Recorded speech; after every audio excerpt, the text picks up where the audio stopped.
believe that I am the best person for the job of President of the United States. My unique talents give me the ability to be assertive and diplomatic at the same time. I'm a person who will spike the conversation, who will get politics rolling and stimulate new questions and new answers to our current political dilemma facing our nation. I believe I have a keen understanding of the economy and how to improve where we're at relative to other nations around the world. I believe that our goal at America's Third Party was to create a very strong platform in which would propel the American people forward with new opportunities and a new possibility of creating a better nation, a cleaner environment, and less war.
I believe that I am the best person for the job of President of the United States. My unique talents give me the ability to be assertive and diplomatic at the same time.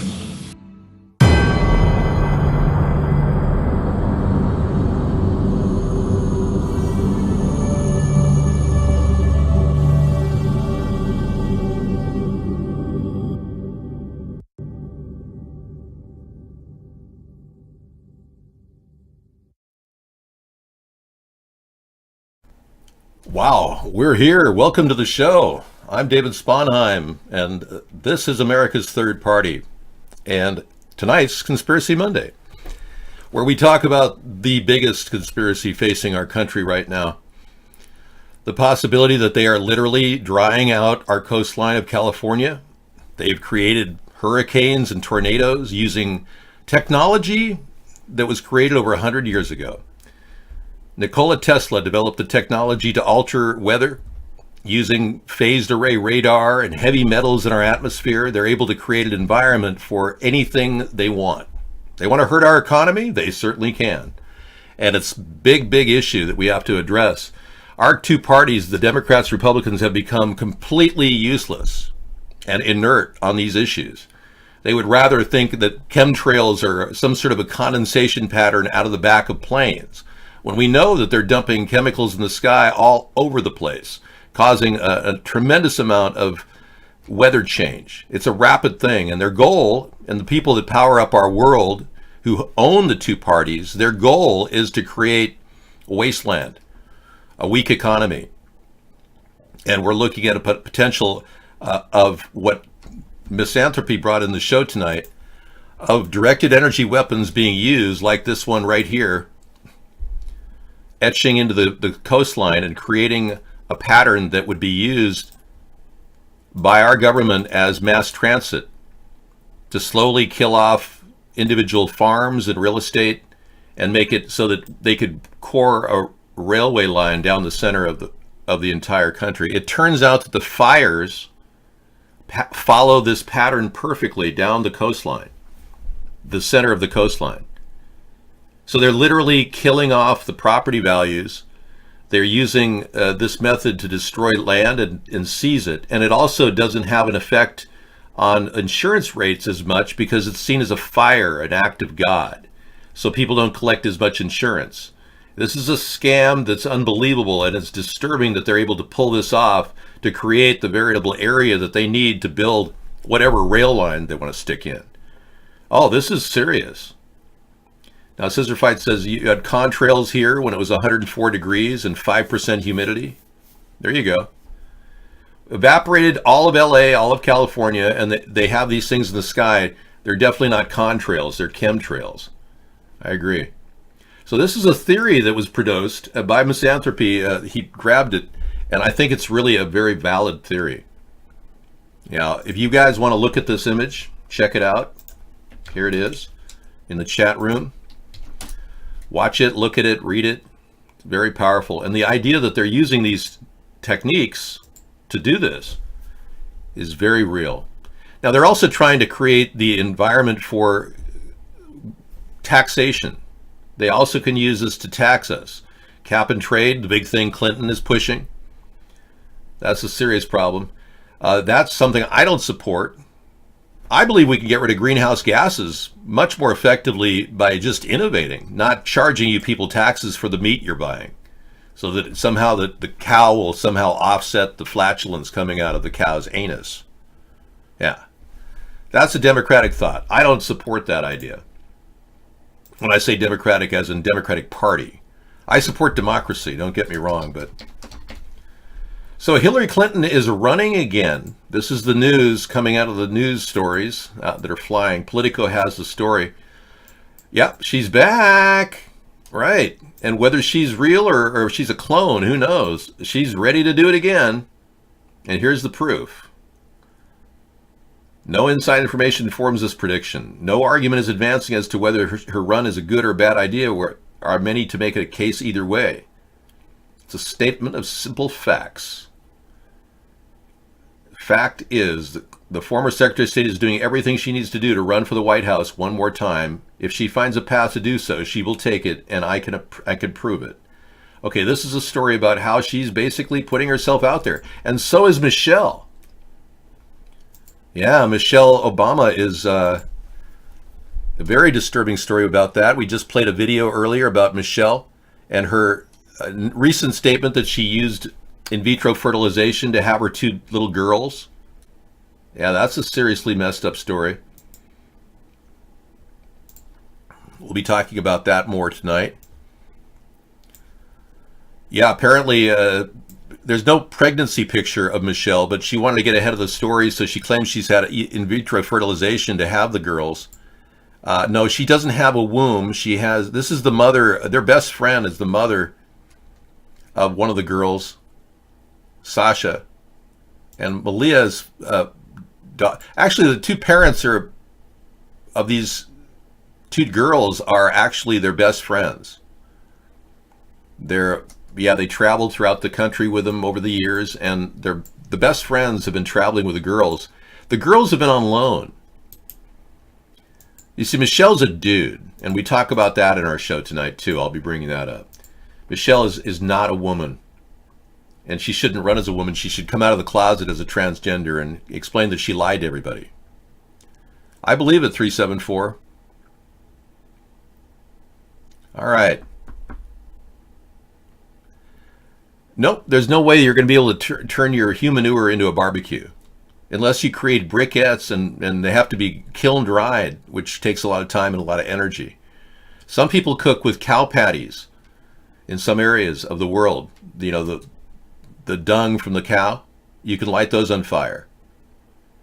Come on, baby, light my dung. Try to set the night on fire. David, did you see Michelle Obama claim in her book that both girls were in vitro? Yeah, that's what I'm addressing right now. But I'm done addressing that. Okay, you've got more encounters in Ireland. Boat came up along the plane before. Thank you. What did the multiple pilots see? Close encounters of the third kind? Thanks, Anita. What, there's a page not found? Really? No, that's a real page. That'll click. You can get that whole story about how the California fires are making the way for the development of a rail line. It's exactly the path they're following. Well, I'm just telling you, a lot of people cook with solar ovens now. That's a new thing. In Africa, solar ovens, which pull the sun in and heat a black pan inside a plastic bag, Can make an entire dinner. I've done it myself. Call from Dickhead Dave. Dickhead. There is nobody by that name. Yeah, I've never met anybody named Dickhead Dave. Michelle Obama's children were raised in Borg maturation chambers. Wow. I don't think so. I think they were just the children of a couple people that had them. You know, that were good friends. I mean, it worked out.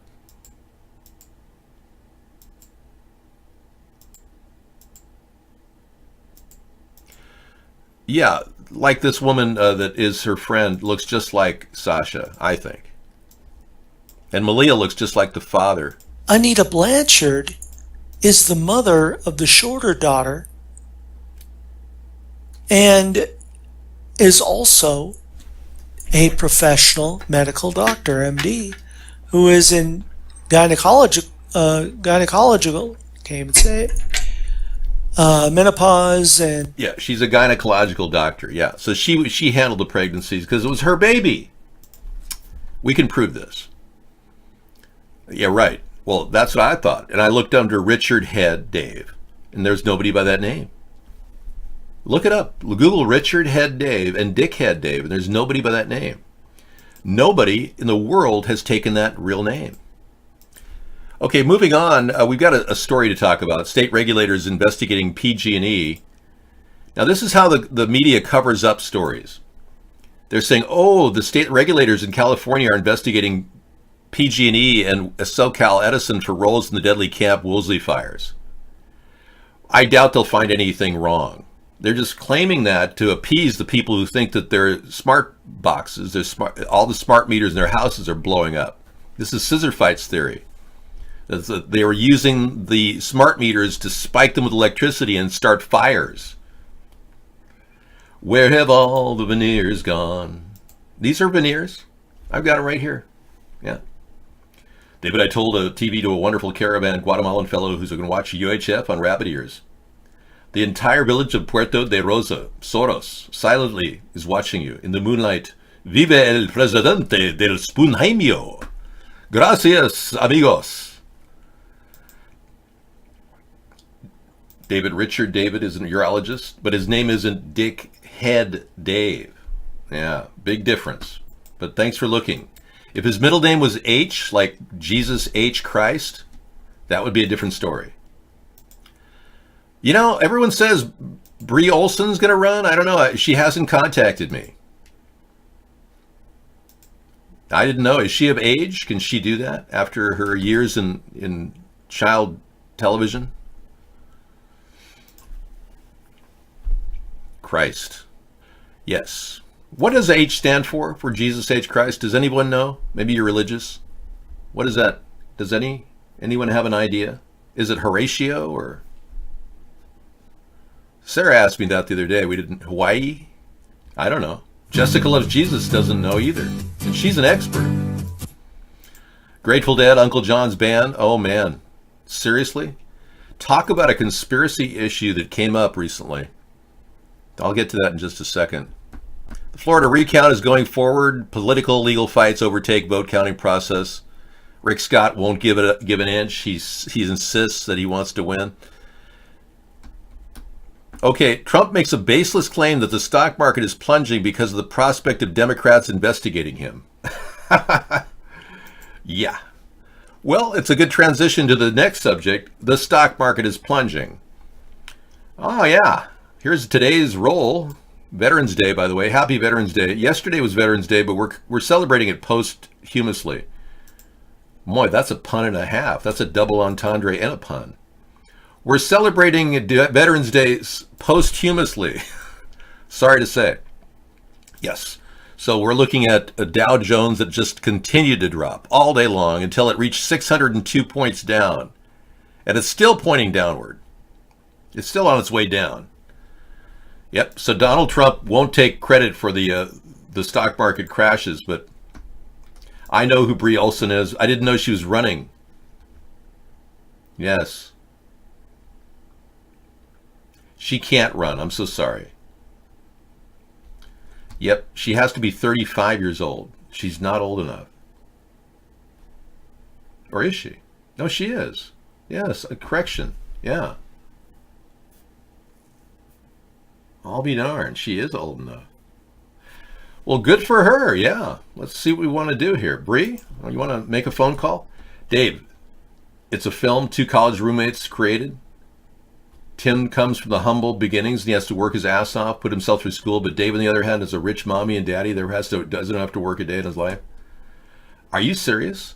I've never seen that film, Dickhead Dave. Hey, thank you, though. Appreciate it. Could we just turn the entire show about Dickhead Dave? That would be great. Okay, good. Now, I want to go on to something even more disturbing than chemicals being dumped in your head. Yeah, this is came made aware last week. We were made aware of this. I wonder if that's Dickhead Dave. Dickhead Dave. See? They're the same guy. Same guy keeps calling me and has the same name. We're going to go ahead and open up our category here, and I'm going to show you a video that is kind of shocking. I was very disturbed about this video, and I played it for everybody.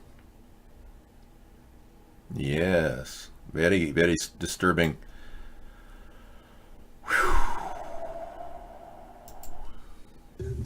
Hey, what's up, dude? I'm gonna teach you guys how to smoke weed, okay? Wrong video. Hang on.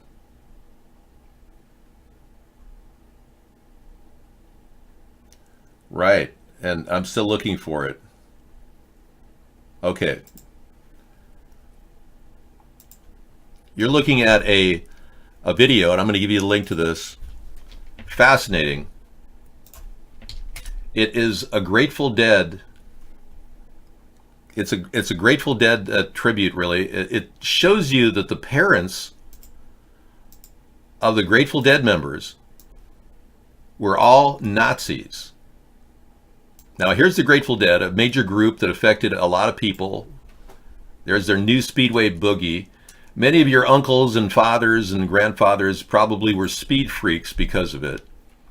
And it was so popular for people in America in the 80s to go to these Deadhead concerts, and they were actually high on meth, most of them, and it actually promoted the meth use of the country.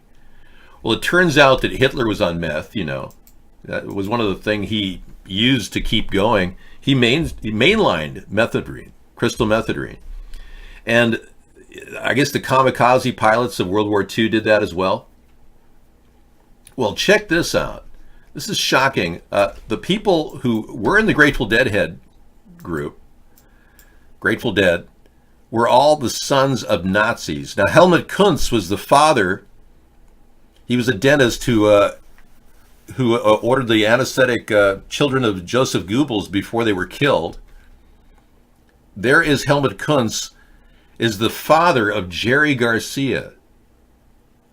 Yeah, that's a seriously messed up story that I think all of us should look at. Now, this would be fine if Helmut Kuntz was, there was a physical match there, because there is a physical match. Their faces are very similar. No, I know. I'm shocked too. A lot of deadheads are freaking out by this. Meth was invented in Vancouver Island and was promoted by the Grateful Dead.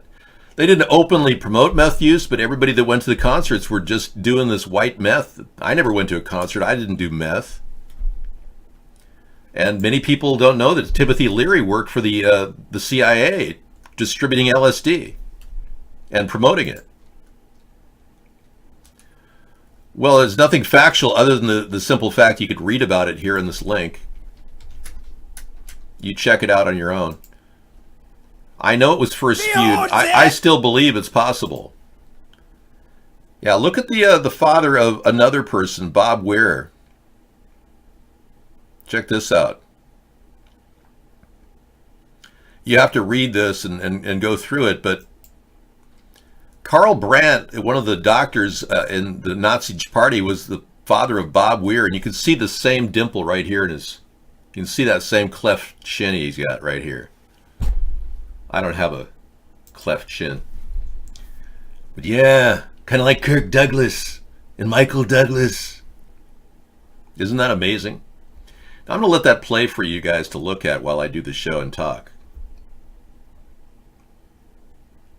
What's the link to What's Going On guy? Yeah, let me find it for you.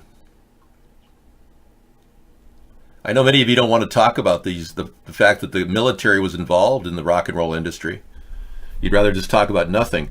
But I did run a show last week on Conspiracy Monday about the Laurel Canyon group of CIA operatives that were working to create the groups like the Byrds, the Doors. Yeah, everyone used to wonder, why did Jim Morrison's father, why was he the commander of the ship that was first attacked by, this is Ludwig Stumpferer, Bill Krautman's father. Look at the physical similarities in their faces between the Grateful Dead members and all these people that were their fathers. It's fascinating. But yeah, there's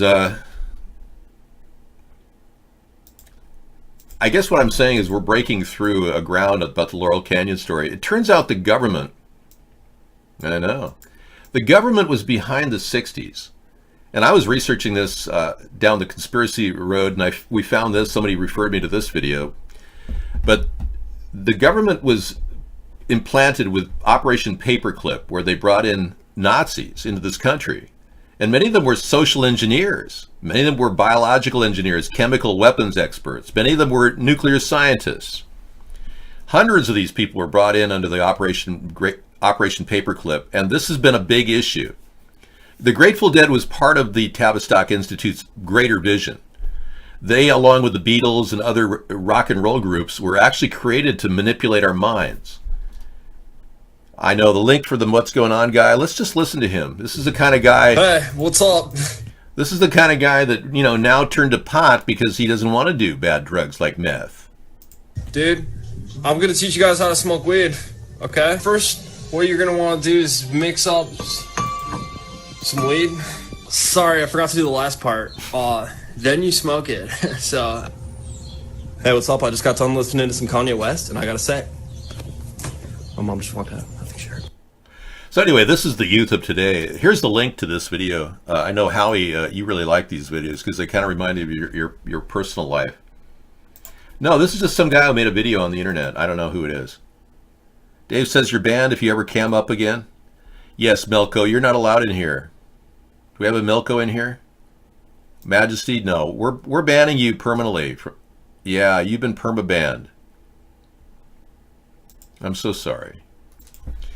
I know. Your conversation revealed something to me the other night that I just don't think you're appropriate for our show.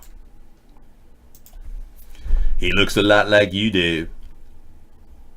The Beetlejuice character? Yeah, different guy. No, we don't think he's fun at all. You've been eliminated from the show permanently. And if you appear in any other form or try to cam up, no, you're right, Scissor Fight, you're right. But I didn't let him in. He's had the creeping crud of constantly trying to get in here. And I was a little weak last week, and I just let him in, and I do not want him in here. He has a terrible problem. He can't construct complex thoughts in his head. No, Scissor Fight's right. He can't construct complex thoughts in his head. He insists that I'm contradicting myself constantly. That's the problem. Okay, Ghost of Shannon is trying to get in. I think you're getting some problems from Hong Kong, Ghost of Shannon. You read in and out. You're kind of going in and out. I can't help him. He's beyond understanding where I'm coming from. He claimed that he sent me a video saying that I, made a statement which said that I'm too intelligent. People like me are too intelligent to go to college. And then I followed with, and I knew a guy in college who said this, that, and the other thing. He said that's a contradiction. That's how mindless he is. He doesn't understand that when I went to college, I realized that people of my intelligence were not able to, really relate to professors. So that's when I made the statement, people with my intelligence usually don't go to college. He assumed I never went to college based on that statement. He can't understand a complex thought and meld it with another. So he has a problem with Venn diagrams. He can't find commonality in statements or find differences in statements. It's like a mental disorder. And we found out the guy is a bean counter. He works at an Amazon procurement center. That's got to be the worst job on earth. Can you imagine working under some supervisor that you have to have everything perfect? Poor guy. I feel sorry for him. Okay. No, I don't think it's not about criticism. It's about him not understanding and constantly stalking us, John. Okay, Chinese city plans to launch artificial moon to replace streetlights. Yeah. Okay. No, that's not funny at all. That's sick. Let's see. With the support, Chinese city plans are now launching an artificial moon. Oh yeah, what a concept. Sure, they can illuminate the sky with a holographic image of the moon at Chengdu. Chengdu too. In Chengdu, there's reportedly an ambitious plan afoot for replacing the city streetlights, boosting the glow of the real moon with that of a more powerful fake one. Yes, I think the Illuminati are part of this illumination project. We found out last week that the Rothschilds own the Bank of Hong Kong. They're pretty powerful. They got a lot of control in China too. You're getting a smart TV? You're worried about me? I think your smart TVs are pretty decent with low LED energy use.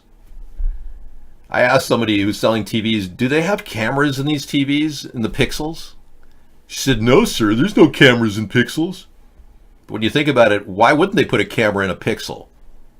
So they can watch you at night on your smart TV. Well, I'm pretty careful, and I don't make as many mistakes as as many people, but I do make mistakes. Yeah, I'm not perfect. Boycott, divestment, and sanctions. I haven't really looked into the BDS movement. I thought it was a porn site. Yeah, upstate. Yeah, I was like saying, do I really want to look into this BDS movement? It sounds like, yeah, is that very close to BDSM? But I'll look into it. Boycott, divestment, and sanctions. Thank you. Okay, cool. You're going to get a Fitbit. What is a Fitbit? I am not perfect. I am clearly flawed, like you humans. Fitbit. It's not a car. I don't know what it is. Order online, Fitbit. We deliver healthy food to your door. Is that a Fitbit plan to stay healthy and have people deliver to your door? Hello, Grandpa Dave. I'm not your grandpa, buddy. And I can tell you, a guy who looks like me can't possibly be your grandfather. No. Sorry. If I had kids and grandkids right now, I'd look like 15 years older than I am right now. I didn't know Jeff Flake is being replaced by a woman named Cinema, but that's fine. I don't care. In my area, they've got a runoff. They're like 3 votes away from each other. The House of Representatives seat that I was trying to get into in 2014 is a runoff between the Democrat and Republican. And it turns out the Republican that I was trying to unseat has been spending all his efforts trying to stop transparency in our area and stop the police reports from getting seen. Yeah, when we were swatted 3 years ago, we tried to get the police report. There is none. There's no incident report. It turns out that the guy I was running against tried to suppress all police reports in the past year. And he's at a runoff vote right now with a guy. They're still counting these votes. These people are still by hand counting them over and over again because he can't believe he lost.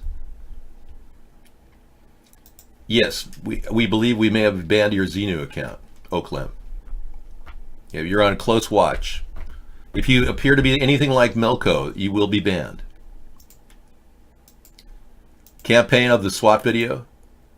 Yeah, I can show it to you. I mean, it's not like something I want to brag about, but it was a sad day that we were falsely swatted in our house and the police never really apologized to us. Yeah, the completely out of whack attack on our home. And I don't understand why they behave this way, but it's been happening across the country with police brutality. Okay, as long as you're not Melko, you can hang in. I'll even unban... Yeah, I can unban Xenu. Yeah, no problem. Yeah, well, I'm a little concerned that people don't understand that, swatting is a serious offense and it can't possibly be something you can just write off and say, oh yeah, no big deal. Sure. We have a lot of concern about this. I'm not going to play the video for you right now because I don't have it in front of me. It's not like I keep it around waiting. No. It'll be inspired when I play it. Okay, we're into the show. I am very fair. I'm not as nice as I used to be. I unbanned Howie. Yes, Howie's in it. I'm not as nice as I was in 2008 when I started this. I was a different person because I didn't realize how corrupt the country was. I knew it was corrupt. I didn't realize it was this corrupt that it would swat me and attack me and censor me for 10 years. Here I was in 2008. Hi, good morning. As you can see, I'm still wearing the shirt I wore last night and yesterday at Blog TV. It's exhilarating to do Blog TV. We've been having an incredible time. This is in fact day 54. I thought yesterday was day 54, but we did a recount, and we determined that today is day 54 as we approach the election. And as your potential write-in candidate, David John Sponheim, I'm here to show you my hybrid electric vehicle. It's not a plug-in hybrid. That's something I want to build at the U.S. Auto Corporation that I want you, the people, to own. Check out this vehicle. Isn't that a beautiful car? Everywhere we go, we get looks. One of the reasons people look at us is we get about 60 miles per gallon, which is... I went outside and I immediately saw a sting operation in my neighborhood. The SWAT team had a controversial politician surrounded Friday night. They raced to his house thinking he'd stabbed his girlfriend to death, but it was a prank call. Authorities are looking for a man who called in the fake hostage situation. And that call resulted in a SWAT situation outside the home of a third-party presidential candidate on Whidbey Island. KIRO 7's Natasha Chen found out this is not the first time that candidate has been targeted. The process was, she was ahead of me and she had to lay down. And then I had to lay down, and then they cuffed me. One moment, David Sponheim was inside his home doing his nightly video chat with supporters. The next moment, he was on the ground in his driveway with SWAT surrounding him. It was almost surreal. It was all because of this call. Okay, and you said you just stabbed your girlfriend? Yes, okay. I think she's dead. Her nieces are tied up in the bathroom right now. Okay, well listen, what's your name?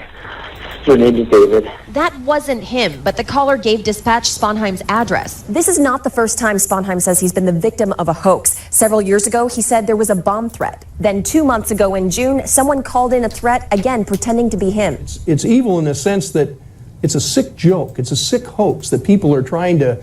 they think it's funny. Even though Sponheim says he gave the sheriff deputies his phone number during the last hoax, the sheriff told me they somehow didn't store it in their system.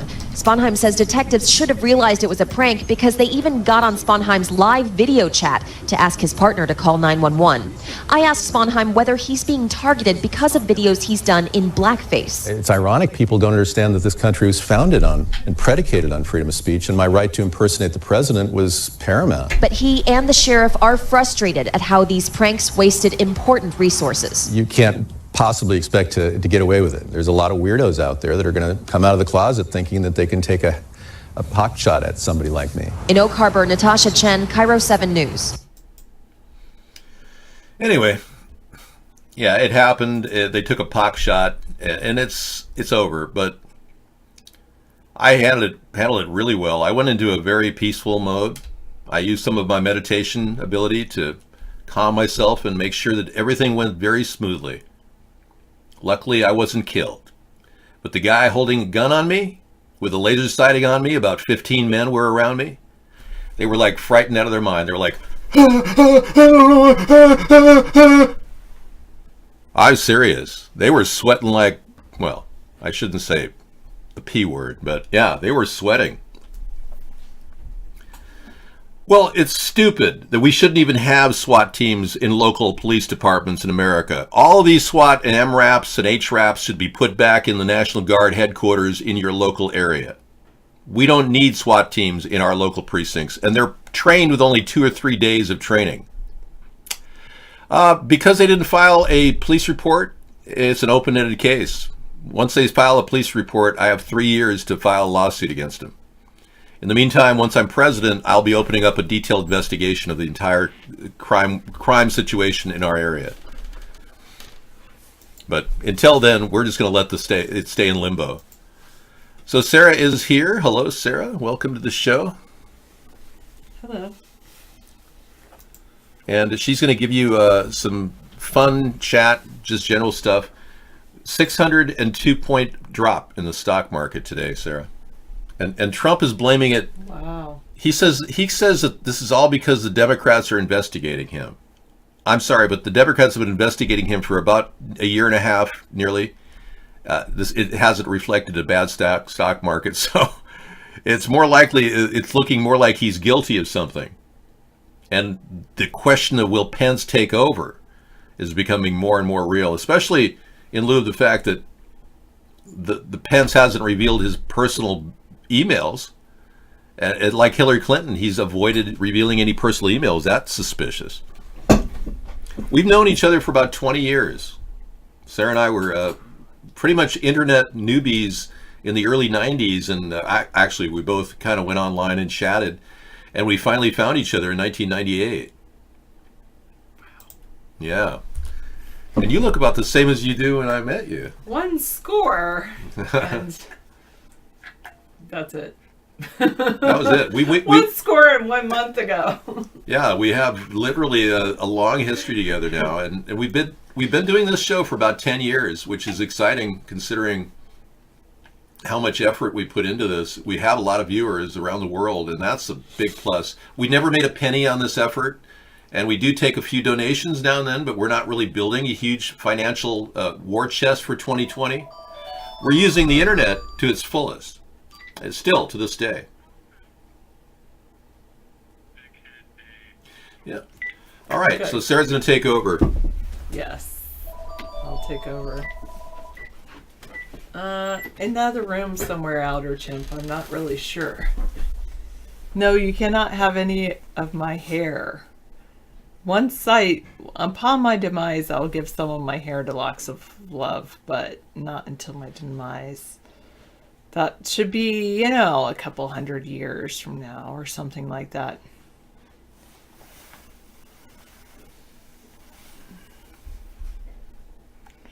Yeah, no need to name call. Come back when you take a couple deep breaths. Something like that. You wait for this moment every time. Yes, I was.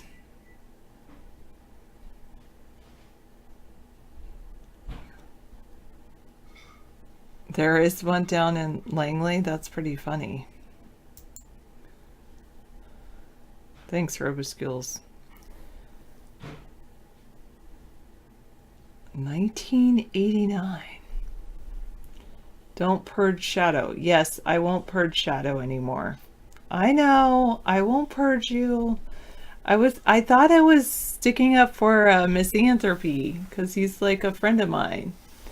And I thought you were like giving him a hard time. But I didn't realize that you guys were just your friends too and you were giving each other a hard time. I have not seen the house. No, I have not seen it. Trump Island, Washington, United States, for sale. 29-acre island in the San Juans. I haven't seen it. Nearly $9 million for Trump Island. Okay. You know, Shadow for 5 years, probably longer than I have. Wow. Than I've known you. Well, I think I've known Shadow longer than you, but maybe we've known each other. Shadow probably is the one that introduced you to this show. Yes, I have the heat on, just not in this immediate area, but in the other area. And it's dropped into like the outside, it's in the upper 50s or mid 50s, I'd say. To me, that's cold. I'd say 60 something is cold. Hello, Uptick, aka Busy. How are you? AKA Joseph. It was a long time ago. Feels like 48 degrees in Longview. I think it's about the same. Let's see. This evening I did say it's getting into the upper 40s tonight. I think that's what it is. Oh, no. Lower 40s. 42. Yes, it's getting cold. Well, he turns on the heat when it's freezing. He keeps it above freezing. He'll heat the pool. Exactly. If I want warmth, I can go swim in the pool.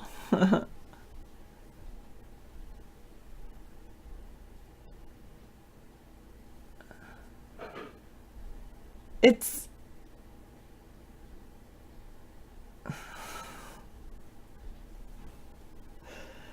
okay, Caliver. Well, David doesn't like Melco, so he has freedom of association. That's why.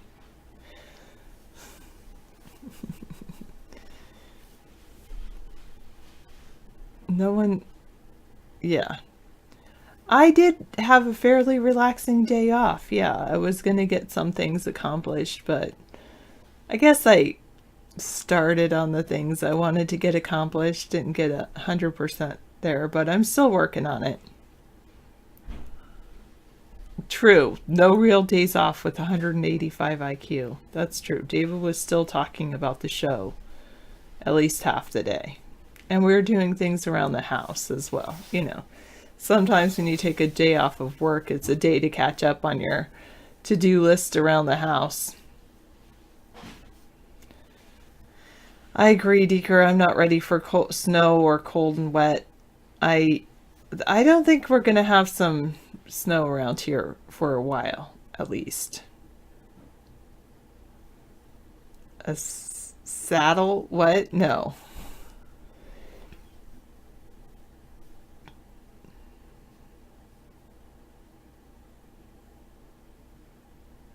You do the to-do list all the time. You stay on top of your to-do list so you can take a true day off. That's good.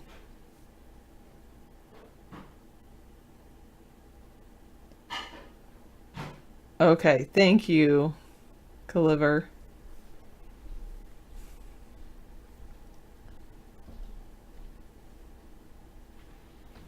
Yeah, I'm glad we took a day off yesterday. That's true. I like Monday mornings with David because then he hasn't had the show like that previous evening. So it takes him like a good hour to get started on discussing the show. Whereas when he doesn't have that night off the night before, then like Sunday night, or Sunday morning, he's still talking about the show and all the different things about America and us, I guess. I say us, like people that aren't exactly like David. You missed us on Sunday night. Thank you.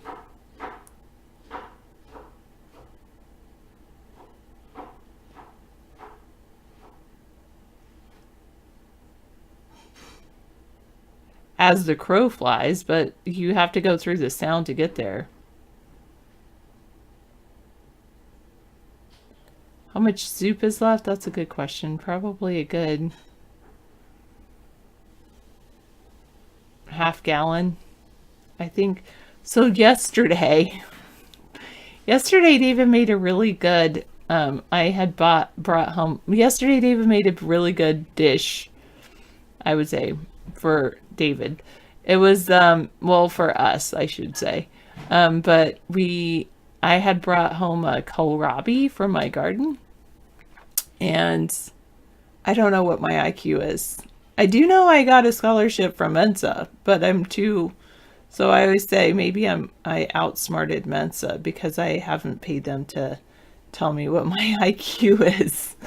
But instead I have them pay me for a little scholarship. All right, anyway. Moving on. Kohlrabi, Kohlrabi.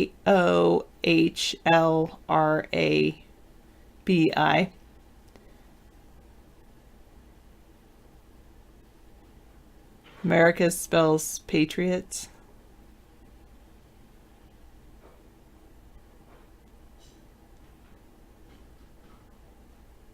Sponheim. Anyway, it's pretty. It was the first time I made kohlrabi. I do love broccoli cheddar soup. I'm gonna have to make it myself. Anyway, we had kohlrabi with some pasta and some vegetables, and it was a good dish, and some chicken. And then, and on the side we had a bowl of the soup that was from Thursday. And then at the end, David's like, "Oh, here, I'll make this pasta kohlrabi dish for your lunches." And then he was like, "Oh, maybe I should put the soup on it." I said, "No. Let's eat the soup separately." Yeah, let's not. Yeah, let's not mix an old soup item with another item for storage. You Yes. were right. I think it's wrong to actually mix old food items with new food items. Oh God. Yeah. See what I have to deal with? What happened? Oh. I can't even describe it. Oh no, turn that off. So yeah. disturbing. I'm sorry. I should have turned it off when I put you on the show. I'm sorry. Thank you. Oh, unreal. Anyway. Yeah. Sure he was.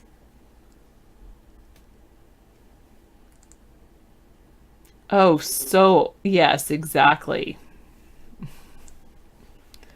I know I should bring Amber on the camera sometime, but she's in the warm room. She's snuggled under where I normally sleep. She's sleeping there underneath my sweaters, some of my sweaters. She's enjoying her time over there.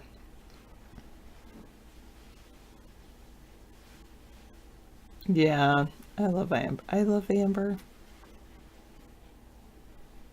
42 people have died now from the fires in California. Wow, Deeker. Wow.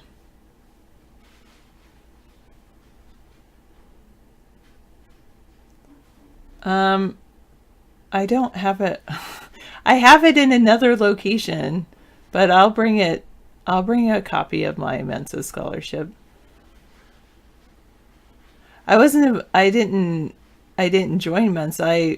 I filled out they allow anyone to apply for their scholarships, and I wrote an essay and I got a small scholarship. It was a very small scholarship.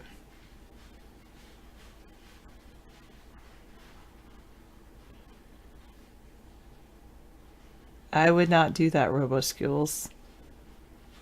No, I would not like an electric blanket for Christmas because then it uses more electricity. I agree with you, John. It's all about wanting to learn. I like learning.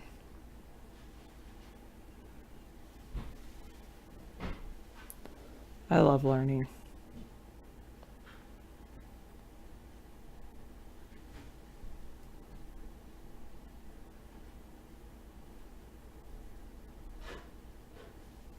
The testing fee is $60. It takes 2 hours to complete 2 tests featuring questions involving logic and deductive reasoning. Yeah.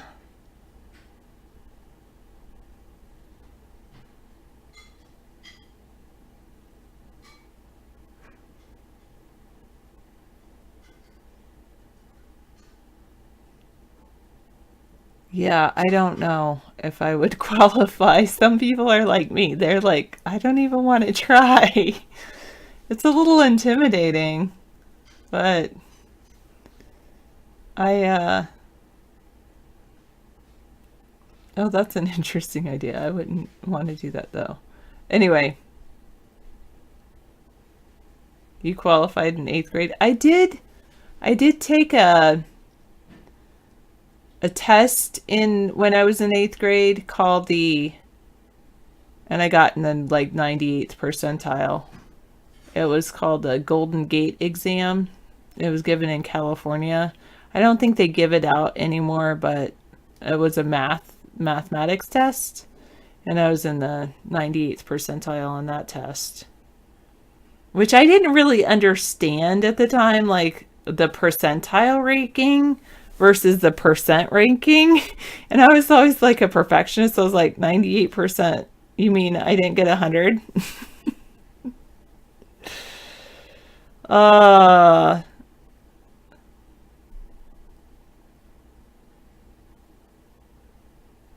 Wow. I do have Amazon Prime. I was actually just watching a show on Amazon Prime. I decided, yes, actually I watched the first episode at least today of Mr. Robot season 3. I watched the first episode today. And it was because this morning I did my Christmas shopping for David, and yeah. Anyway, I did my Christmas shopping for David. I only just got him something small, but at least I started my Christmas shopping for David. I could say that. Anyway, I bought from this company, and I was wondering, like, well, I didn't buy from Amazon, and actually the company I bought from, it was cheaper than Amazon. So then I was like, maybe I should cancel my Amazon Prime membership because it's costing me quite a bit. And maybe I should just pay for it for a year. Anyway,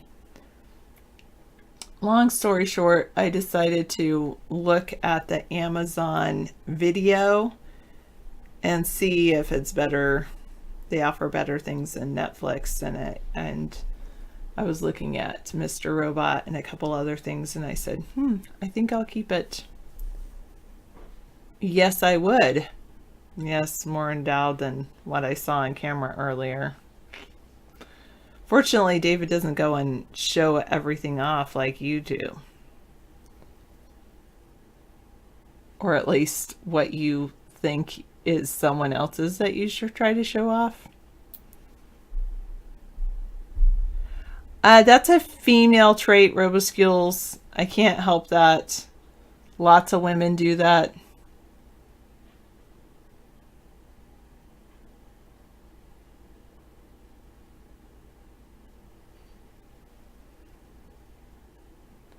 You say Shadow says Netflix is good for movies, Hulu is good for series. Maybe Amazon is good for series too.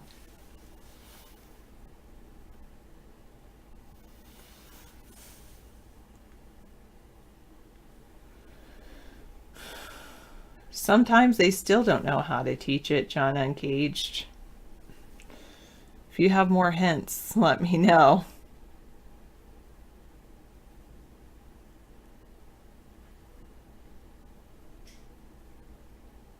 Yes, it is. I know, Roboskills.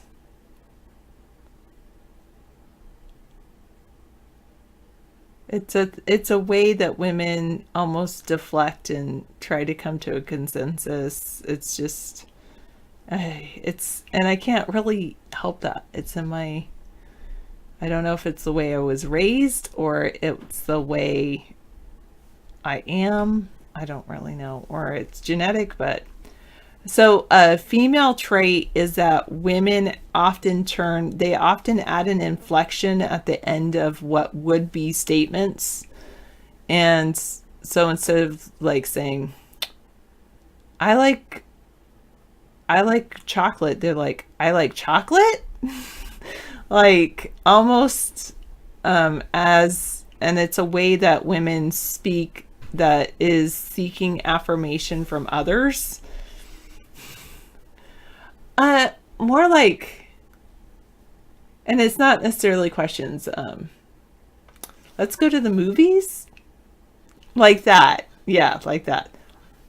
Like almost like we're not, yeah, saying we're going to go to the movies and then we're going to go do this and that's going to be lots of fun. They all say that'll be lots of fun. Like it's just and women do that when especially when they're talking to other women, maybe other men too, but they do it as a way to like deflect and as a way to avoid argumentation. Well, from what my reading has been, Master Meatball, I call it a female trait because they say that it's often seen in women. Men don't often do that. Men don't often inflect at the end of statements to make it sound like questions. So I know that, yes, you could say it's kind of sexist to say that, but that's just the way it is. I don't think of it as being a weakness in women. I actually think of it as a strength because I think women are looking for consensus from others, which I actually see as a strength.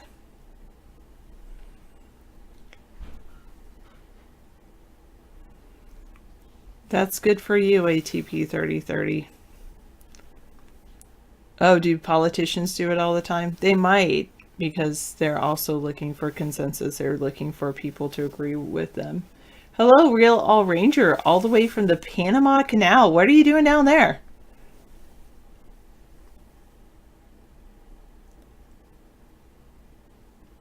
Well, I completely disagree with you, Soft Clam, because I am not good for cooking.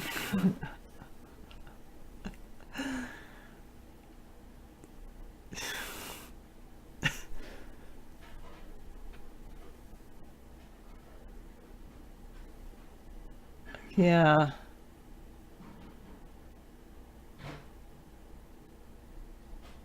I think women already have the brains.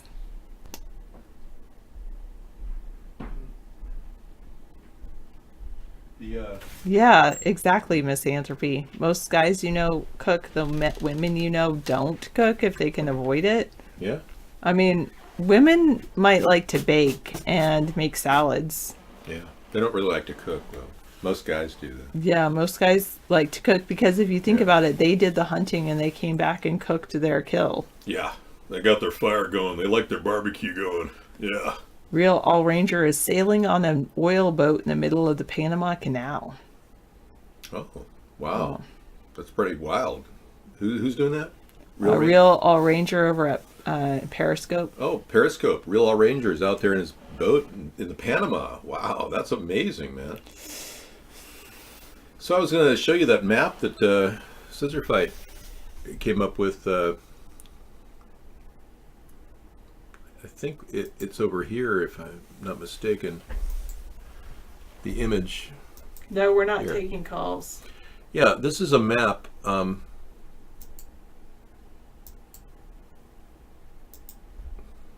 California that is a suggested comparison between the area of the rail line and all the fires that have happened. And this theory is coming out of this site. You can read about it, but they believe that these fires are using directed energy weapons and just burning people in their homes to make room for cheap property values and a railway. Wow. Yeah, isn't that a wild theory? Yeah. Yeah. Thank you.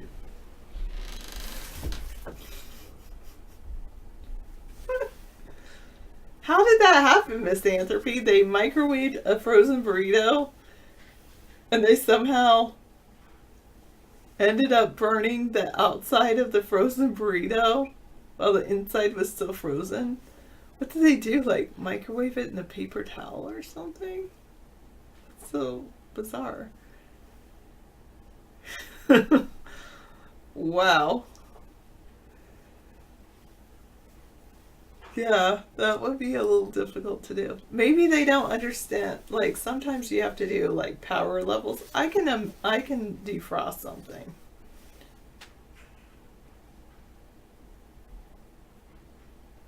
That's a good question. I don't know, Soft Clam. I have no idea.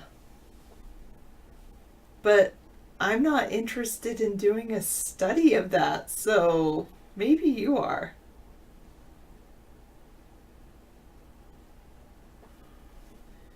Maybe you should figure it out.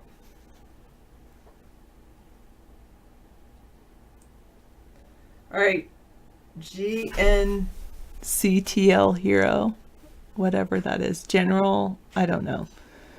I know David and his conspiracy theories. I'll just leave this on there.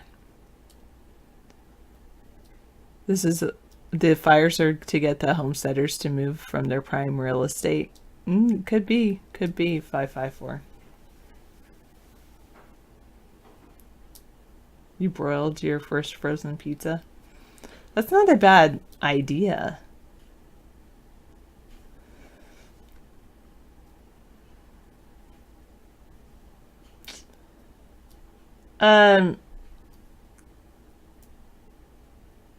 A bit. Yeah. It does a little bit. I would think it's as equal to, I mean, I think women love companionship and love someone to listen to them and tell them they're beautiful. And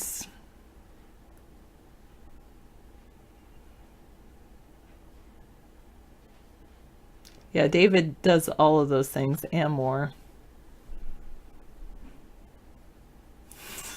Like yourself, ATP 3030. I'm sorry. You say women are superficial and fake. I'm sorry. Yeah, eventually 554. Some women are high maintenance. I don't think I'm that high maintenance. David would say, though, he has to pick up my hair because sometimes it falls out. But I don't think all women are high maintenance.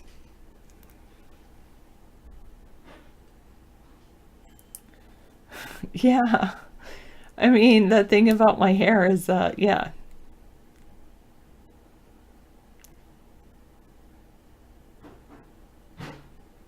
Yeah. A lot of women do care about money and status. I'm fortunately not one of those women. How much hair is it natural to fall out daily? And my hair? Like good. I don't know. Maybe once ask David because he's the one that's always finding it.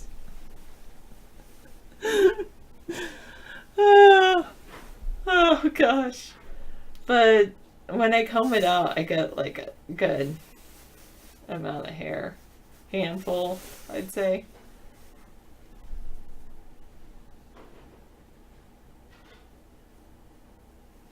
I think that's a good statement, John. Like, actually, no. And now, I don't know, John, because I think a woman likes compliments. Like, obviously, I don't think a woman, if I'm looking at a man, I'm a heterosexual woman, I'm looking at a man, and I don't always look at their certain physical features that they think that a woman would look at. I look at their face, their bone structure on their face. Are they someone that I want to look at and talk to face to face? I think that's a really important thing. Do they compliment them? Do they open doors for them? Are they kind? I mean, would they be someone you would want to snuggle up with? I think those things are, at least for me, are more important than endowments of any kind.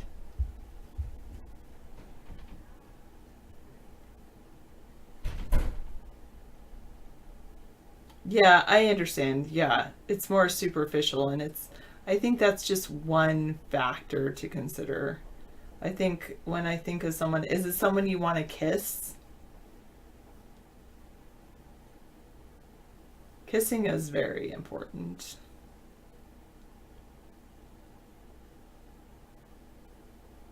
No. ATP 3030, no. But you have to realize I work in a female dominant field. Yes, I think females are more drawn to by emotions and intelligence and feeling secure with the male. Male is more drawn to visual fantasy. So for men, a well-endowed woman is more important for a man than a well-endowed man is for a woman.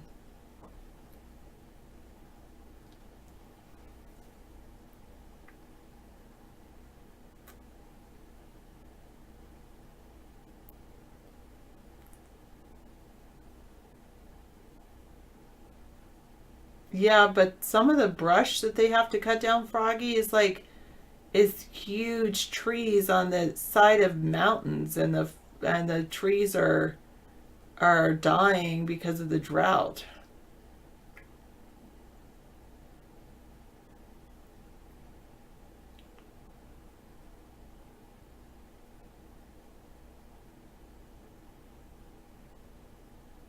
I wonder, is that as you get older, do you think, misanthropy? Because I think that's how I am as I get older.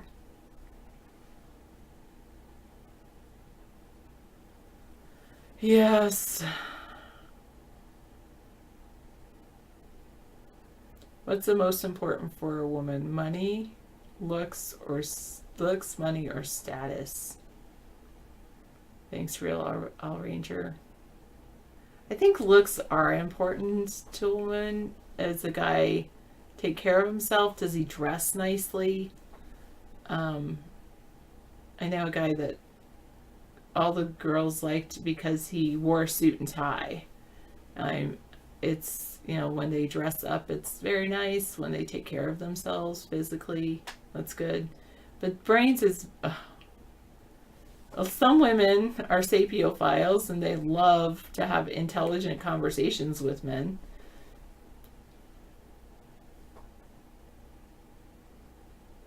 Yeah, exactly. Yeah, because you have to have somebody like Mad Dog's Backyard said he gets bored with women around 2 years. And you have to have somebody that you're going to have like conversations with well into the future. Obviously, David can have conversations for 20 years. We've been having conversations, or I've been listening. Yeah, I don't like to be a person that needs the latest and greatest. In fact, I'm thinking like this year, I don't want anything for Christmas. I really don't.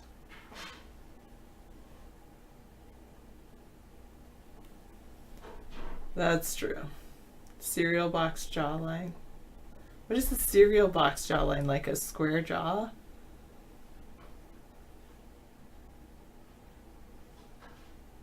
You get bored with women within a couple days or a couple weeks. Yeah. I think it's...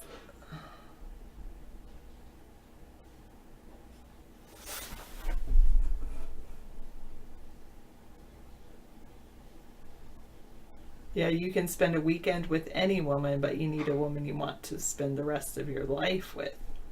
And then how do you know that you want to spend the rest of your life with them? Maybe it is like, you know, immediately.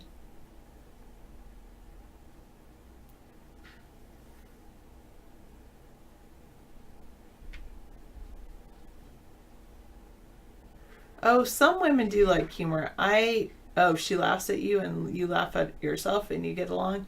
That's a good point. I mean, some women really like that. I don't have a very common sense of humor. They say that there's men that, you know, go out and make money and are very jovial and they make really good husbands. Anyway, I don't make a... You need to ask your SO for no gifts. SO, Supreme Officer. What does SO stand for? Anyway, I wanted to ask people for no gifts. Well, I think it's fine. I think David's put himself in a good financial situation.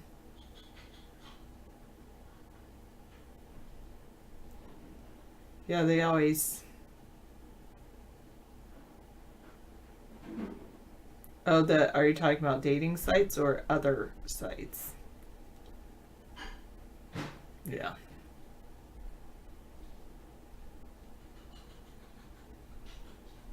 No, that does not technically do that because obviously, technically, I'm a woman. That's what that is. I'm an awesome woman and I like to be independent. In that way, significant other. Yeah, you need to ask your significant other for no gifts. But then you feel compelled to buy them a gift.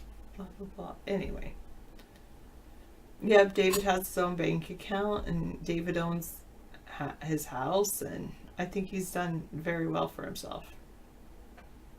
Oh, yes. What is OKC? That's good. I know what Plenty of Fish is. I wonder.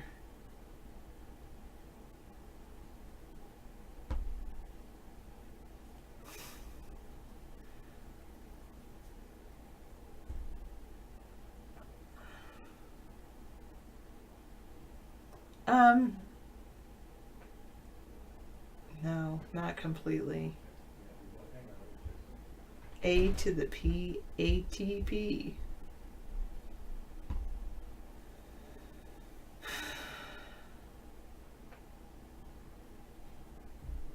Yeah, so I guess her picture didn't look like she was, she showed herself to be on Plenty of Fish.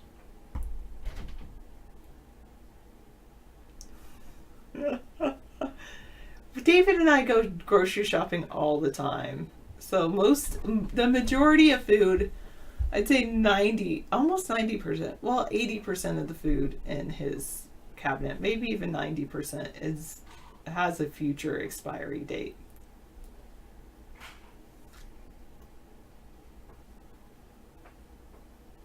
My hair is standing out a little bit. That's right, it's green over here.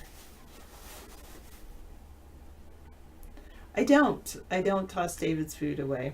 I usually eat it. I've only not eaten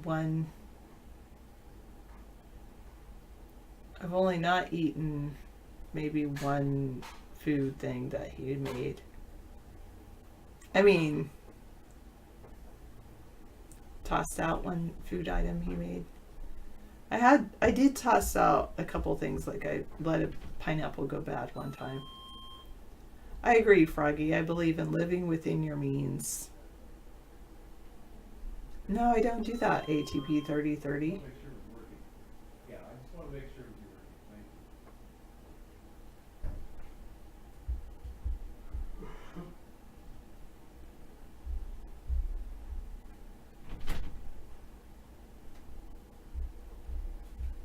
No, I don't throw it away.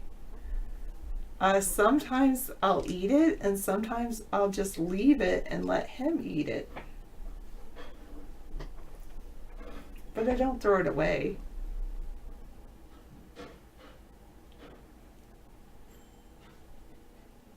Am I in a bad station? No, I'm in a good station.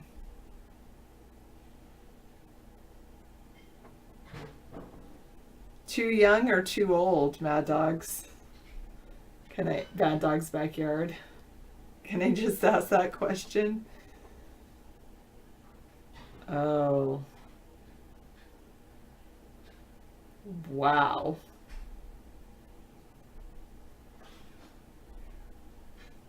No, I don't put it in the compost either. I let David eat it. If he's gonna make food like that, like especially egg dishes, he will eat it himself.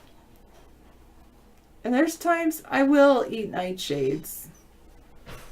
Well, depending on what the nightshades are. And I used to be on a no sugar kick, but that didn't last very long. But I'm not allergic or anything like that. Okay, I'm all ready to go here. Oh, yeah, no need to lie on dating sites.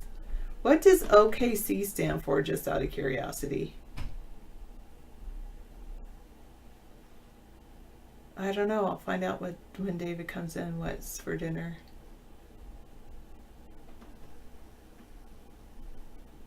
Yeah, I have that Trump Islands opened in some place. Thank you. Some tab. Some Have a tab. good night. Have a Yes. good night. Yes, thank you.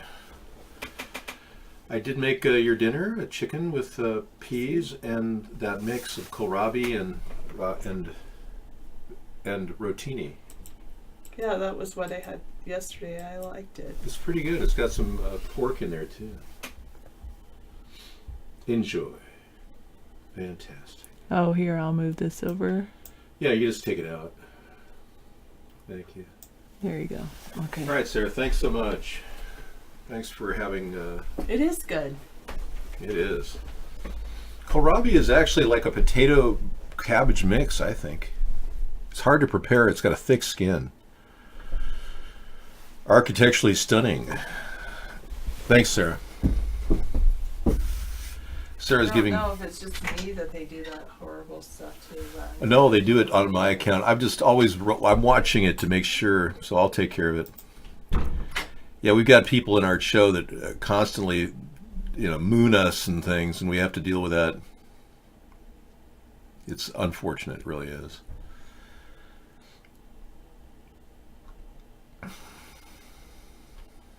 ProCam's on. ProCam's ready.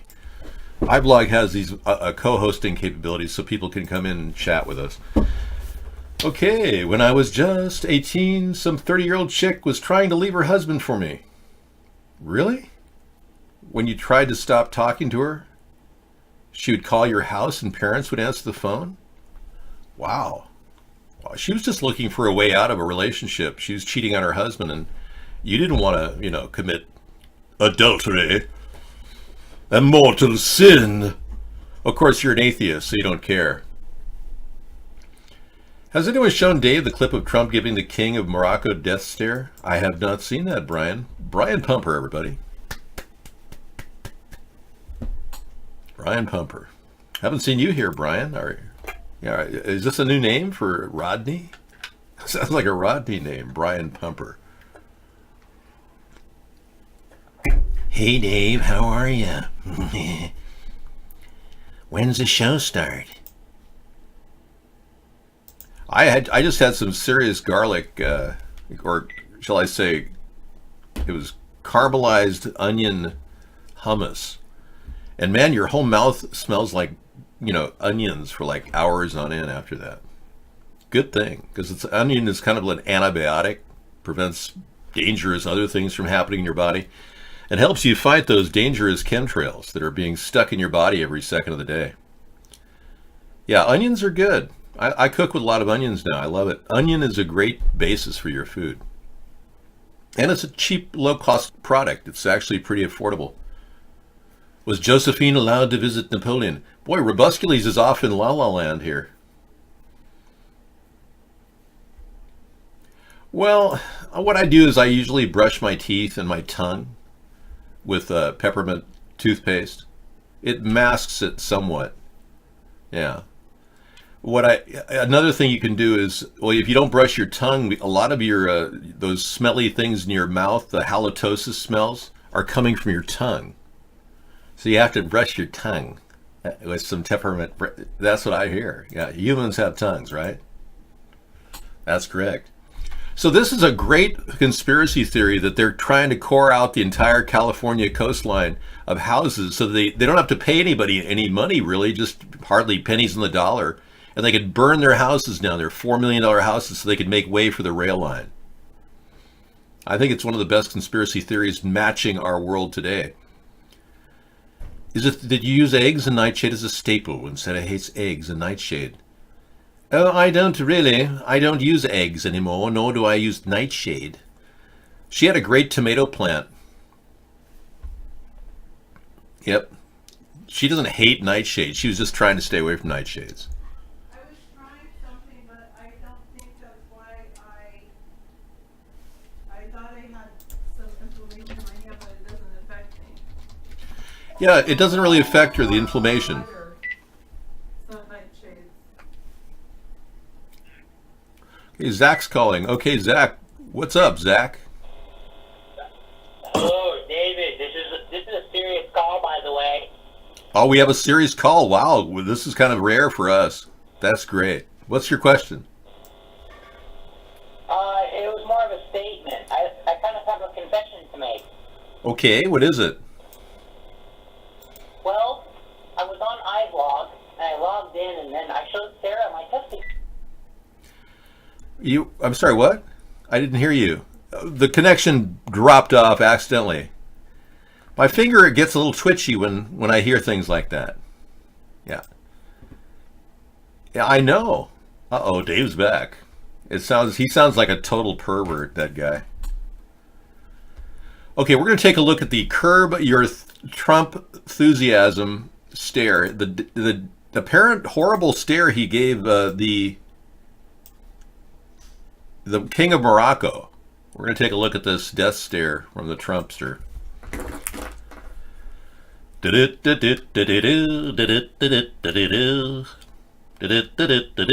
Trumpster is his name. Grandeur. La France salue avec respect et gravité les morts des autres nations que jadis elle a combattues.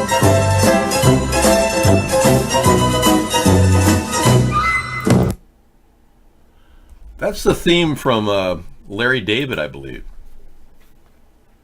Yeah, I'd never heard that before. Thanks for the freedom of information use and fair use of the show to see what Larry David's theme song sounded like. I hope they don't monetize me.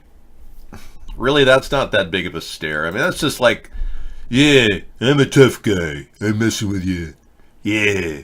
That's the end. He got that from his days with the Gambino family, I guess. He and the Trumps are very close.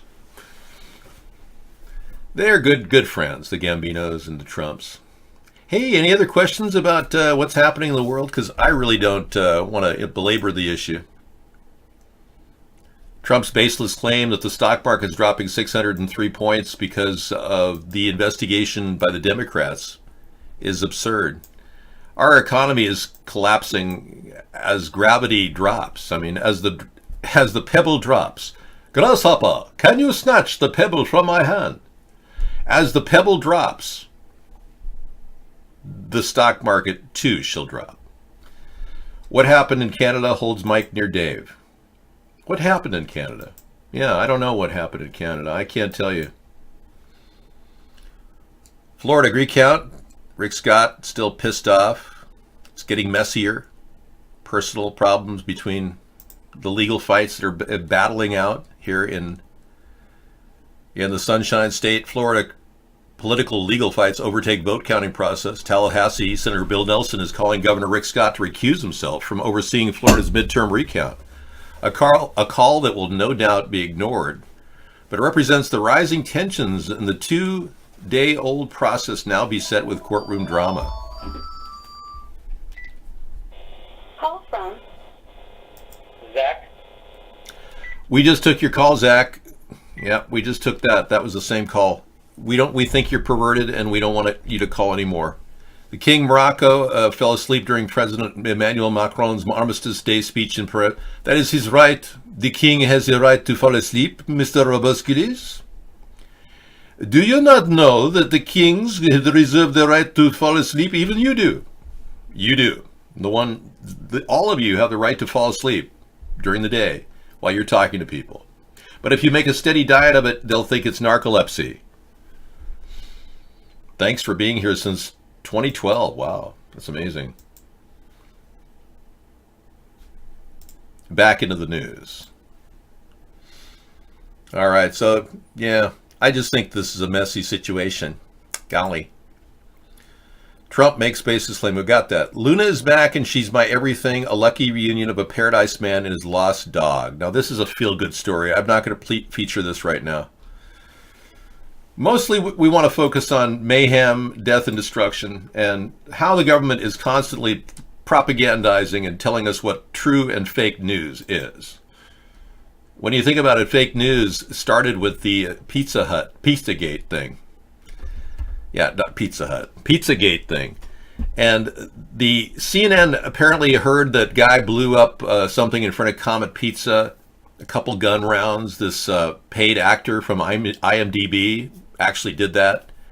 And then all of a sudden the news looked at it as, oh, wow, these people are making a big deal about this Comet Pizza store. That's clearly fake news. And that was the origin of the word fake news. So now the word fake news is confusing to people. Like these events like Mandalay Bay and recently this Thousand Hoax location and all the other places where we were wondering where all the bodies are, where are the dead people. Many of us are saying that's fake what the government's doing. That is fake news. They're saying these things happen and they don't necessarily happen. No evidence of them happening. And I cited this statement in the pre-show. The only case of an open casket in the past 10 years in over 50 major attacks across the nation. I'm talking children with guns and all these issues, or basically guns used against kids, and all these shootings at open theaters and whatnot. Only one single case ever had an open casket, and that was this case right here. And we have a photographic piece of evidence here that the pastor at the Charleston shooting actually was replaced with a wax dummy. But you can see that his ear is down right here in the piece in state. So we know that wax dummies can be created to make up for a person in a casket. So it's very likely that they don't want any of these cases to have open caskets because they aren't real. Those would be fake cases. And when you say that's fake news, you're right, it is. But when you look at Donald Trump saying it's all fake news about the Russian hoax, I don't know. The Russian hoax looks pretty real to me, with Manafort and Michael Cohen getting 8 felonies each and then 32 indictments in total, and then more to come. David, only black people? No. Many people do open caskets during a funeral and showings. I'm being featured on iVlog. Wow, that's exciting. I'm excited. Well, I just don't believe that these open casket cases are really being investigated. There are no open caskets of any of these, so that leads us to believe that this could be fake news. But if you have a situation where 92 viewers, cool. You have a situation where there is real questions about the authenticity of a story because there's lack of evidence, like we do in 50 of these cases. And most recently, we saw Christine Lanoyan, the lady that appeared in front of our eyes in the Pulse nightclub shooting, claiming that she had actually lost her son. Remember that? She's in this recent one, the Thousand Hoax case, where 50 to 60 people from the Mandalay Bay shooting happened to be at the nightclub at Thousand Oaks. That's a little suspicious. She's out there speaking at this event too, claiming she lost her son here as well.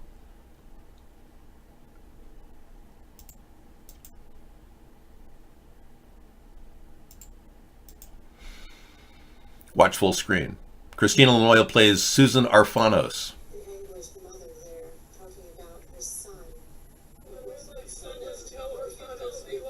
Last night at the borderline shooting, my son was in Las Vegas with one of his friends, and he came home. He didn't come home last night, and I don't want prayers. I don't want thoughts. I want gun control, and I hope to God nobody else sends me any more prayers. I want gun control. No more guns. Was shot with multiple gunshots and taken into ambulance. An anguished mother there talking about her son. Okay, so I definitely looked at Christine Lanoyan up close and personal, and we've seen her do all kinds of hoaxy stuff in the early days. Yeah, she did when she was first looking for a job, she applied for Wheel of Fortune. I'm reading your message. She didn't. No, she's not a real woman grieving over a child. You got to be out of your mind if you think that. I have Christine Lanoyan in the picture when she was just looking for a job on Wheel of Fortune. She's a paid crisis actor, as all of these cases are. So if you're looking for facts and truth, you're not going to find them. That's the thing. Hi. Hi. I'd like to be on Wheel of Fortune. I think I'd be a great contestant because I'm a lot of fun and other people would enjoy watching me win or solve or try to solve all the puzzles. I live in Central Florida. I have 2 kittens called Mickey and Minnie, but they're cats. This is the 3rd time I tried to get on Wheel of Fortune. Once I was in Detroit with my son. Okay. Yeah. So she was the lady at the Pulse nightclub shooting, and she got a job as paid. Now we know I did a reveal of Christine Lenoinen's pictures the other day, and I showed you how she was at the DNC as well. Here she is at the DNC as a speaker, a keynote speaker.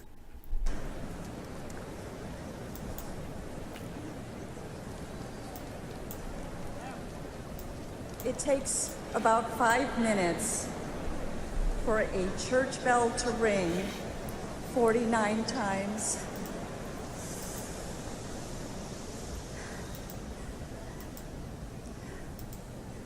I know this because last month, my son Christopher, his boyfriend Juan, and 47 others were murdered at a club in Orlando.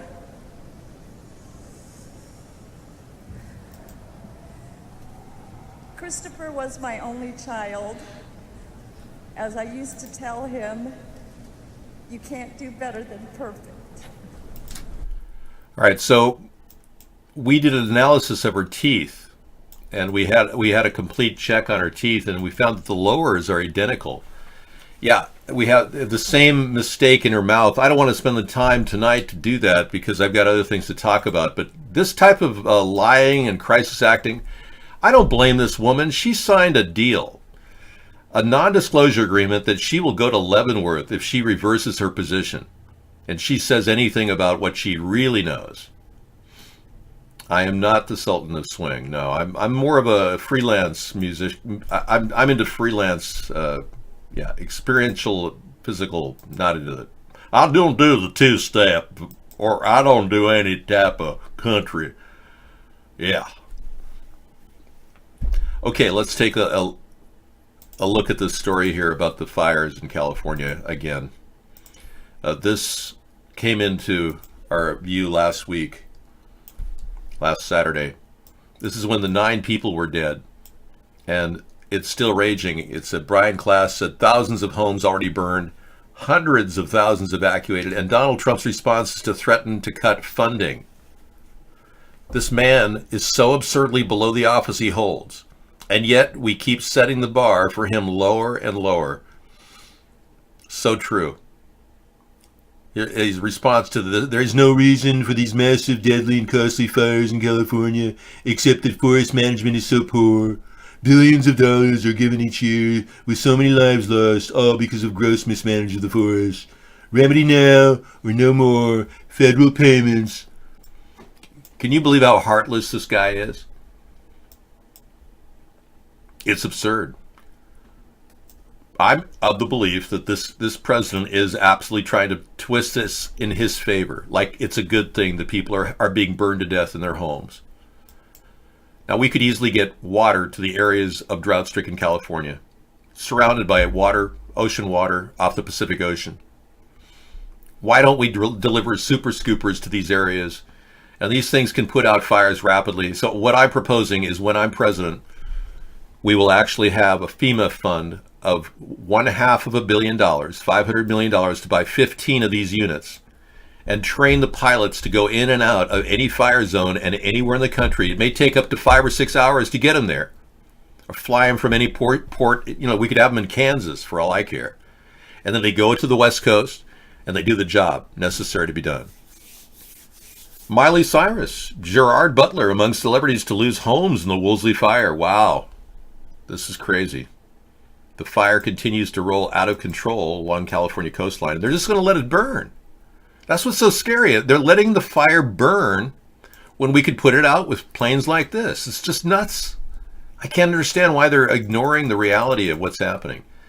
Now with Hollywood watching and Malibu being completely, all of you people in Malibu kicked out of your house, 250,000 people were kicked out of their house over the weekend and 70,000 homes affected. You're in Kansas? It's Hi, Froggy.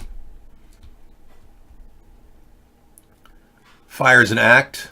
Well, it's however the fires are starting, we think it's directed energy weapons, but you can believe whatever you want. Of course, they've been using helicopters and planes to fight the fires in California, but not 15 of them at once. If you dump 15 plane loads on one single fire, you'll have it nipped in the bud. And that's coming from a man who's never seen this in real life, but at the same time, I've seen it done with these planes in action. And I think we have to look at this. The fact that our country can't even allocate $500 million to these planes is ridiculous. Do you want to fix the problem, or do you just want to sit there and go, oh, it's burning, oh, I don't know why, oh. I think the Democrats, their big plan is, well, we have to all stop pooping. If we just stop flatulating, everything would be fine. Okay. Miley Cyrus, Gerard Butler among celebrities. Let's take a look. Celebrities among the thousands who evacuated Malibu, now learning about the homes they left behind. Recording artist Robin Thicke and model girlfriend April Love Geary quickly driving away from their home in Malibu, documenting it on social media. Going north instead of south on the PCH to get away from the fire. Later, Geary posting this photo, sharing with fans that they lost their home in the fire. Rob driving through areas devastated by the flames. Sun up now and the fire laying down some, but it has done its damage here in the hills around Malibu. Completely scorched. Up-and-coming actress Blanca Blanco watching her home burn down on television. It was very sad when I saw my house burning. Other stars breathing a sigh of relief. Actress Alyssa Milano sharing this update to Twitter. My house is still standing. I'm on my way to bring firefighters water and food. Reality star Khloe Kardashian also donating supplies to firefighters. I know that anything goes a long way for these men and women who are so bravely fighting for all of us and risking their lives. Encouraging fans to do the same. Actor Rainn Wilson currently overseas, but sharing this video taken from behind his home where the fire just missed his property. This morning, the iconic Bachelor Mansion seemingly unscathed after reports a nearby home was destroyed. USA Today Los Angeles Bureau Chief Chris Woodyard covering the wildfire, capturing these photos. And so here's the Bachelor Mansion, just like it is on the show, looking absolutely terrific after this horrendous inferno had come through.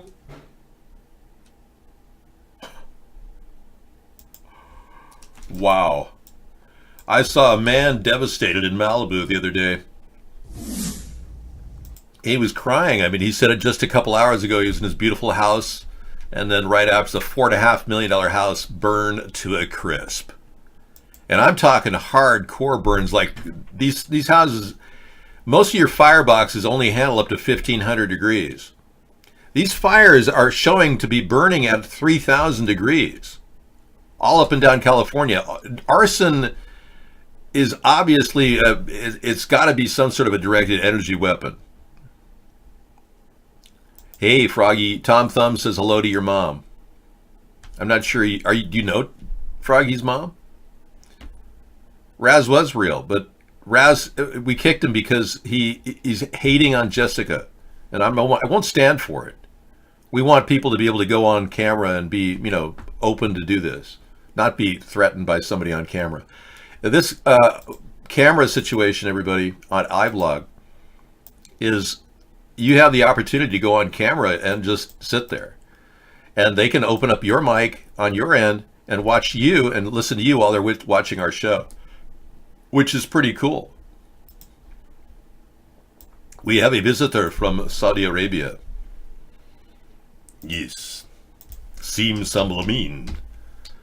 Are you trying to say that you're Jamal Khashoggi? Okay. Now, he may still be alive. Jamal may still be alive. We don't have a body of him.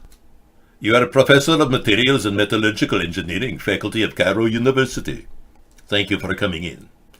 What would you like to talk about? We will take on any subject, including metallurgy. Yeah, how do you explain 12 shots, 12 dead? Can anyone find a person who could shoot that well in the world, in a live fire situation? Well, let's be clear.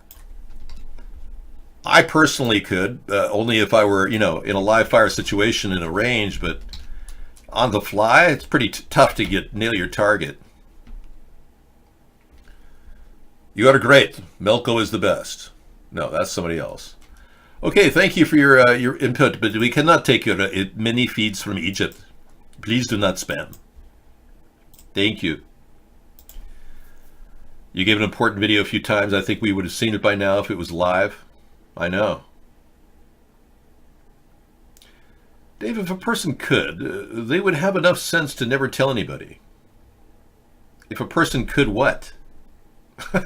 Dave, if a person could, they would have enough sense never to tell anybody.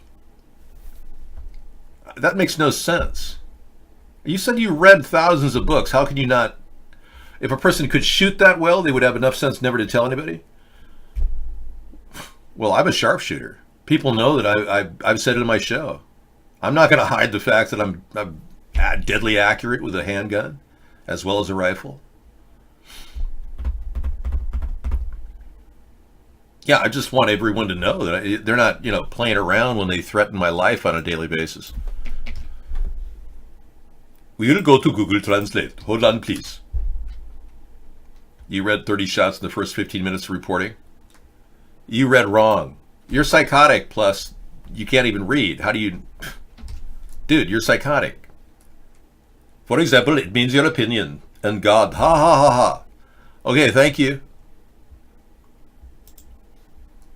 David, did you ever listen to podcast Uncover Escaping Nixivium? I did listen to some of that, but that podcast is on demand. And it's very boring. Yeah, I did a research into it the other day, and it was the Nixivium cult is actually a child trafficking cult. You have been warned. You cannot spam here. Yeah, so let's see if I can take that podcast up and listen to a little bit for everybody to just track. Well, it's been nearly a year since a shocking photo on the cover of the New York Times exposed an alleged secret society. No, that was the wrong one. Yeah, let me see. Is this CBC Radio Uncovering Nixivium? Yes, podcast. Listen. Take your blindfold off. Over the past few months, I've been investigating NXIVM, a bizarre self-help group led by someone who calls himself the smartest man in the world. How he won the endorsement of actors, politicians, and even a visit from the Dalai Lama. How he spent millions of dollars to destroy his detractors.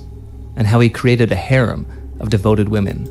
I just went into like the most loving, best place that I could, while the most searing, awful pain was being dragged across my body. Like a fucking fire flame across my skin. And I look at why authorities have failed to stop him. Until now. Uncover. One woman's journey to take down NXIVM. Coming soon. Okay, I'll keep that on a hot dial because I think it's important to know that the Seagram's heiress, the Seagram's liquor heiress, was charged in the Nixivium sex trafficking case. And many people don't realize this, but she actually was charged with a child sex trafficking felony. Yeah. It's not just women getting branded by this guy. It's a child sex trafficking ring. Yeah, so these stories are just not, I know. They're not getting to the mainstream media because they're being paid to be pushed back. But the Seagram's fortune is it's actually up for grabs here. One article, October 22nd, showed that the feds wanted to keep $500,000 found in the co-founder of Nixivium's home, that woman.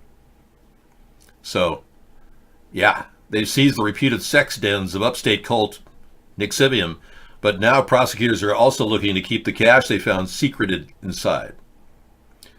The government filed papers saying that they intend to pocket the $515,000 discovered earlier this year if they win their criminal case against the Svengali-like leader, Keith Raniere, and his litany of female lieutenants, which allegedly includes Smallville actress Allison Mack and Seagram's heiress Claire Bronfman.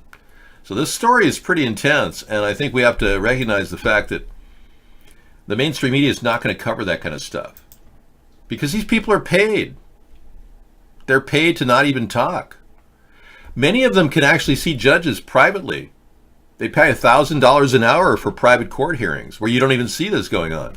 So the media is actually kept out of a lot of this stuff, believe it or not. So we've got a very unfair system that seems to be running judges like paid administrators as opposed to judicial overseers of right and wrong. They seem just like, cops for hire. Well, this is a great story. I'm going to show you this. This came into our show last night, or 2 nights ago. A guy actually surveying the damage of these horrible California fires. And he actually goes through it, and you're going to see skeletons in the car, folks. So it's kind of a tough thing to see, but you're going to see and hear the agony of one man who lost his friends and was just joyful to be alive after just being hit by one of these directed energy weapon fires that we're seeing in California, that the government's not really investigating. Show you what happened here. This poor soul right here got burned out. Literally burned. This is a body, people. A body. This is what fire does. A small dog. This is what happens. I was not, but oh my God, I'm feet away from here. This is where I jumped over the fence right there. This guy didn't make it. There's a bunch of dead bodies here. We got trapped. Oh.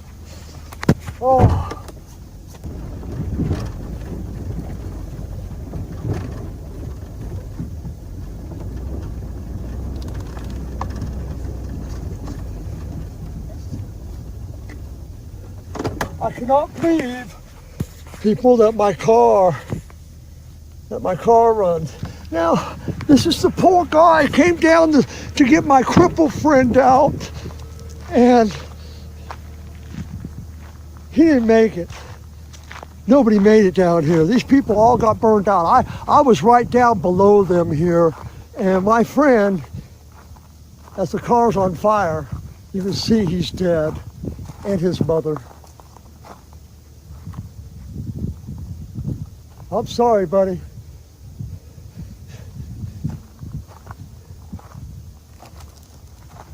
Yeah, these people all got burned out. There's dead bodies in here. They're all burned. Every fucking one of them. You can see the bones in the front seats. These people got burned out in their cars like I almost did. Dead, dead, dead. Everybody here is dead. All 4 cars. I went to their house right here in this white car to get them out. She had to put her makeup on. She died because of it.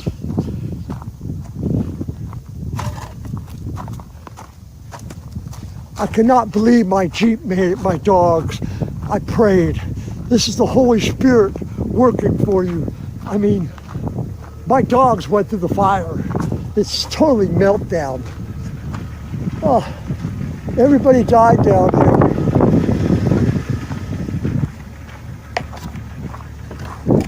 Oh my God. Oh my God, guys. It's all right, we're all right.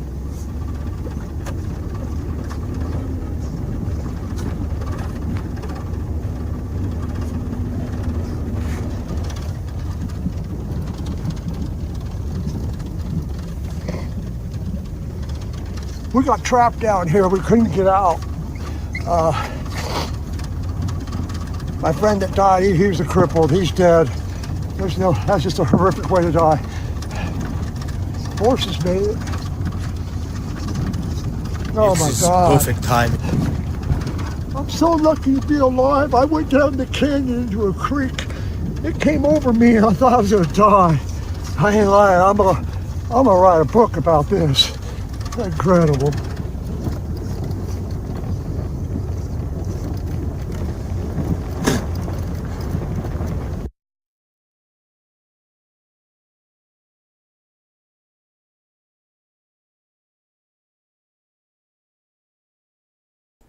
No, that's as real as it gets.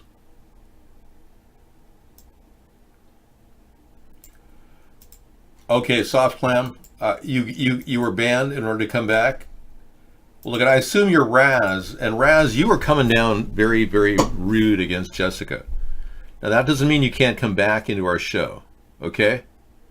But showing a little bit more decency when it comes to talking about women in our show, that would be better. All right? That's all I'm saying. You can come back after an hour and still cam up over there. Yeah, but that was very rude what you were saying about to Jessica. All right. That was real. Yeah, that was a real scene of people dying on the roads in California. And you're wondering, somebody's saying, Dave, this can't be started by a directed energy weapon. No way. I'm sorry, David. No way. Yeah, not going to happen, man. Well, I'm going to show you some pictures that'll kind of freak out. Yeah, I just want to give you some evidence of this directed energy weapon capability. Because I think a lot of you are of the belief that, oh, they could never happen.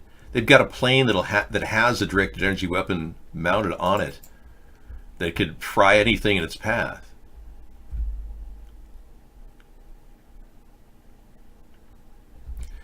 You remember the 71 people that died in Athens recently? They couldn't even get out of their car. Yeah, they couldn't even leave their car. Here was a direct energy weapon scene taken over California. We know also that the temperatures of these fires are around 3,000 degrees, which is higher than normal fires. This is an area that was burned out where cars were like crispified on the freeway, where you can't see fires go from car to car. They generally don't.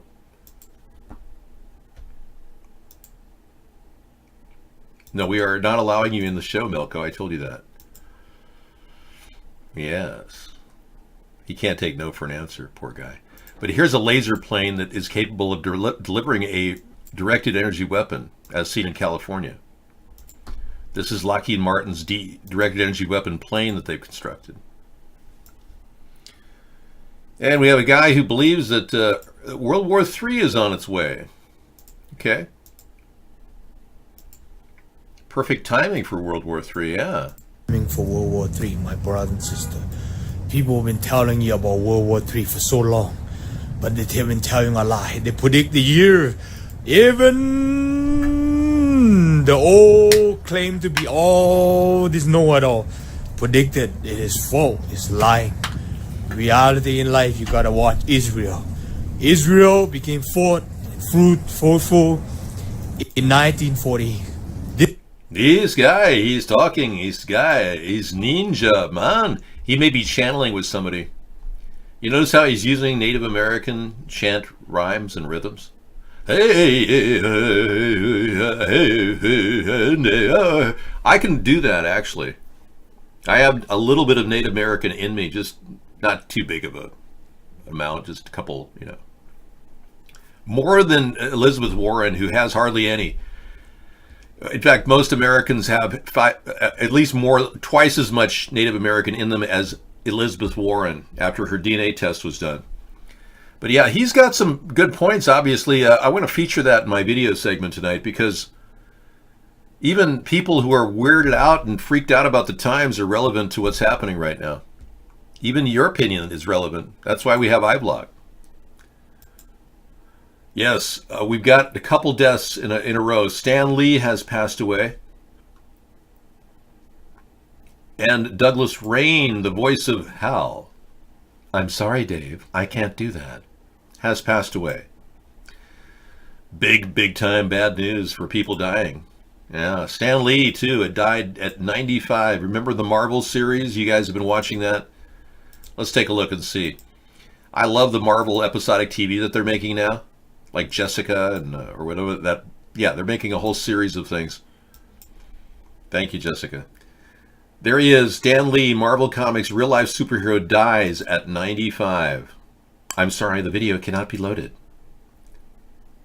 Because we lost Douglas Rain, the creepy voice of Hal in 2001, who dies at 90. Close the pod bay doors, Hal. I'm sorry, Dave. I can't do that. Rain's sinuous, detached reading of Hal's lines made the computer's murders of 4 astronauts all the more shocking. Well, good luck to you, Douglas Rain, and good luck to you, Stan Lee, as you pass into the next dimension. You're traveling through another dimension, the dimension of the afterlife. Your next stop? St. Peter. Stan Lee tribute tonight, all of his Marvel Universe cameos. Excellent. We got a video coming up tonight about cameos of Stan Lee. That'll be very good. Yeah, it's really unfortunate, but gosh, they lived to be 90 and 95 years respectively. Douglas Rain dies at 90. And yeah, young man. Stanford Festival. What was his last tweet, you know? You know, I always wondered what their last tweet is. You know, now that we are in social media, you got to wonder. Now it's dark. Today we lost Douglas Rain, a member of our founding company and a hugely esteemed presence on our stages for 32 seasons. He'll be greatly missed. Our thoughts and prayers are with his family. Well, I guess not many people have the ability to live forever. I guess it only goes to the very wealthy. Any criticism is immediately banned. Yes. Ireland, aka Melco, we are also banning all of your other accounts. Yes. You have reached the point where you are no longer relevant. You will continue to be banned, as per the usual show. And your presence is not welcome on iBlog. Thank you. Jessica's in there with her cool shades on. She's looking like that. There was a whole show on TV at one time where a woman wore cool shades. Jessica, thank you for coming in and talking in our show. Trump is blaming the fire in California. Yeah, I think it's a pretty low blow that Trump is blaming the fire in California and the people in forestry, but they're doing the hard job of saving people right now, when Trump needs to be looking at the truth about what the fire could be all about. Possible directed energy weapon use. Every aspect of weirdness is going on here, and it doesn't seem that Trump doesn't care about that. He doesn't want to call this fake news. He doesn't want to reveal the fact that the fires are being caused by directed energy weapons. He just wants to blame it on the forest department in California. I don't know. I mean, a lot of people aren't buying video games anymore at the stores. They're downloading Steam, and it's kind of a question of, do you want to download a video game, or do you want to go to the store and have to, you know, wrestle with well, if you're a gamer and you really like games like PlayStation 1 and PlayStation 4 or PlayStation Vita, or is it Xbox Vita? I'm not sure. They'd rather do that if they've got one of those games, which are expensive consoles, or go on Steam and play it and download it. I don't know.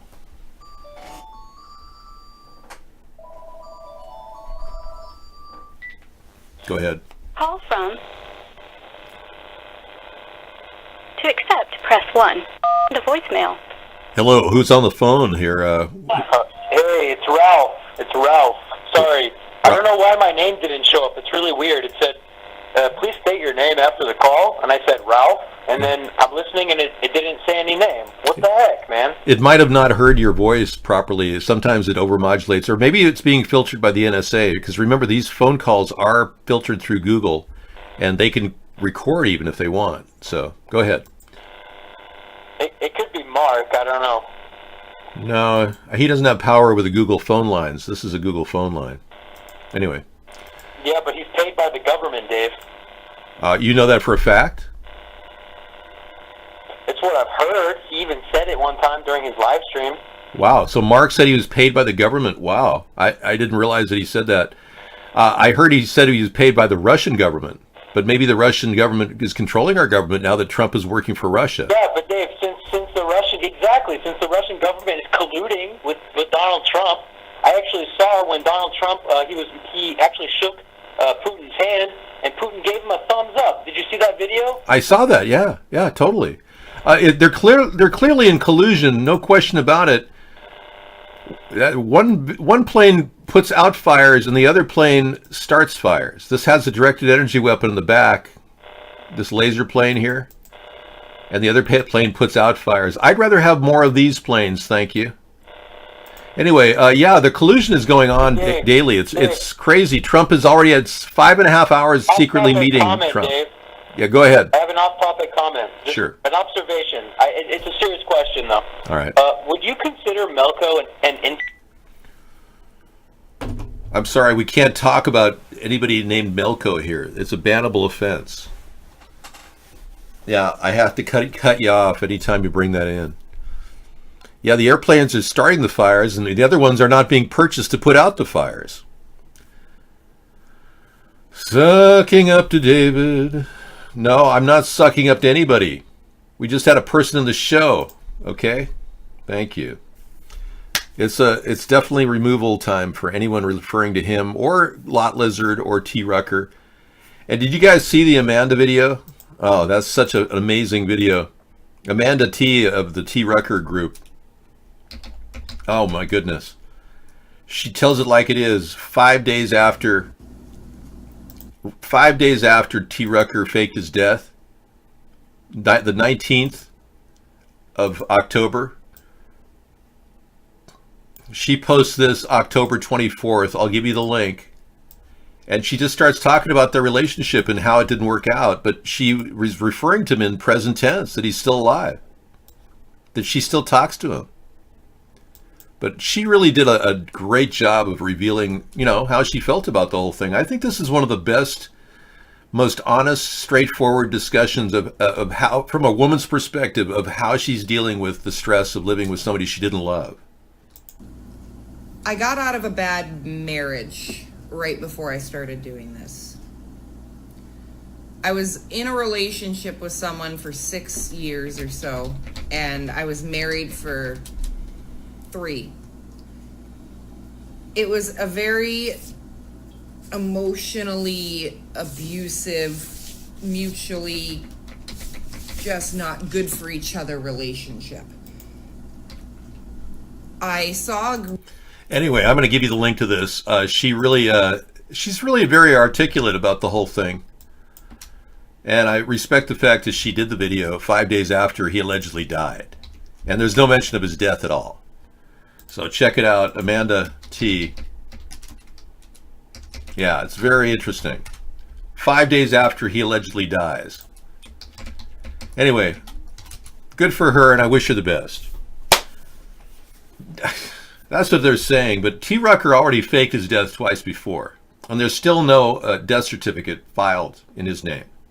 So until I see an actual death certificate, I just have to assume he took the money that he made doxing us and split. Now, Amanda's got quite a few expensive tattoos on her arms and a pretty expensive piercing, so it's not like she's running out of money. So there's something to this story that I just don't know what it is. All I know is that she moved away from her husband and moved in with Lot Lizard, the guy who doxed us and claimed he made $350,000 doing it.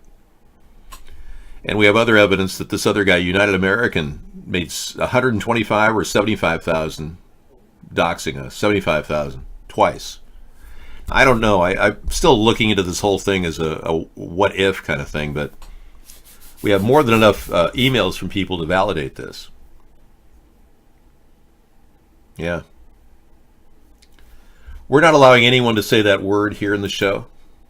Thank you. That Lot Lizard gave his son money and everything. Yeah. Yeah, she looked unhappy. Yeah, I know.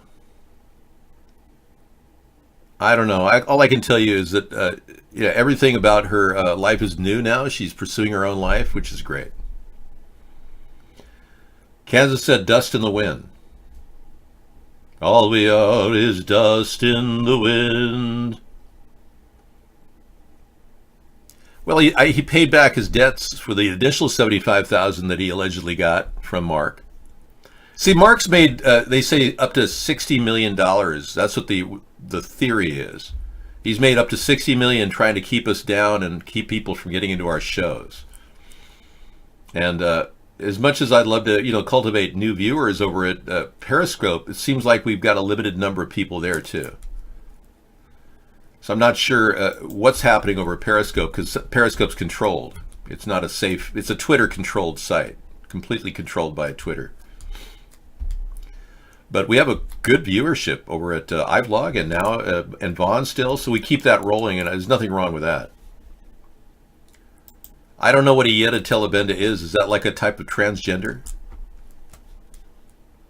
Let's look at a major encounter over Ireland that Anita brought us earlier. Anita was coming into our show. She's battling a new life, new home.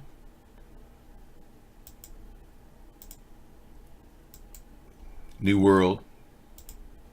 Dogbone, could you repost that? I can't see that. This is a possible alien encounter. Let's take a look. I don't believe in aliens, but hey, why not? Before disappearing at a very high speed. She said that they were, quote, wondering what it could be, and that it did not seem to be on a collision course. Then, 2 other planes also reported seeing the object in the area at the time, or objects. And also, during this recording, you can also hear one of the other pilots stating that they see these 2 bright lights heading very quickly and then actually begin to fly back upwards, which move off to the right and then begin climbing away. With a final pilot reporting that yes, indeed, other aircraft in the area have also spotted the mysterious unidentified lights. Now we have a statement here from the Irish Aviation Authority saying, quote, following reports from a small number of aircraft on Friday the 9th of November of unusual air activity.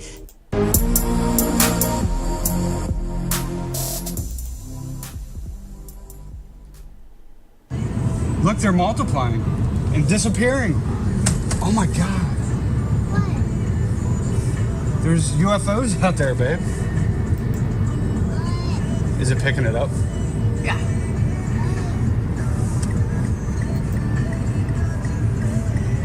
See how it's like appearing and then disappearing?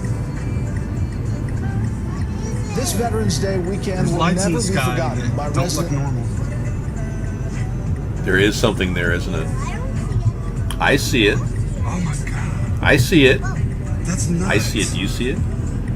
Do you see what I see? Now, there have been over 600,000 sightings of unidentified flying objects. I've seen unidentified flying objects. I have. I've seen a cluster of about 50 discs in the sky in 1967 over Orange County, California.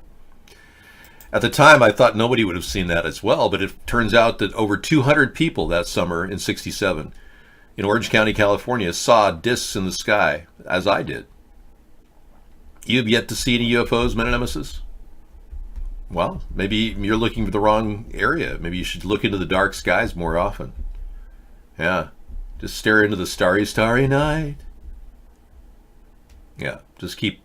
Texas should have plenty of sunlight. I mean, plenty of starlight. Starry, starry night, paint your palette blue and gray. Yeah, start out on another day. Hey, well, I think the idea of 600,000 sightings indicates that something's kind of out there. The question is it a UFO or is it a government plane that's been developed and reverse engineered since the Wernher von Braun times?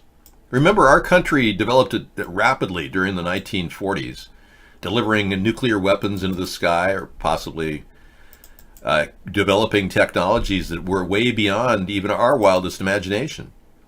So how do we know these aren't actual government planes that were developed at the Area 51 or Area 52 proving grounds? That's the question. So a lot of people kind of maybe think that the alien agenda may be made up by the government. That maybe they're just trying to make us think they're aliens. Even Hillary was saying she thinks there are aliens coming. Remember that? Of course you don't. You don't remember last night. Your brain is fried from fluoride. I think all the Jewish professors in your entire school are probably Marxists. That's the problem. And they don't like white people. I'm so sorry for you. You're a victim of racial prejudice, much like I am. I was a victim of affirmative action. I hear your pain. I feel it. Well, apparently they were working on spaceship designs back in Adolf Hitler's time, and we acquired all those people from, like I said, Operation Paperclip.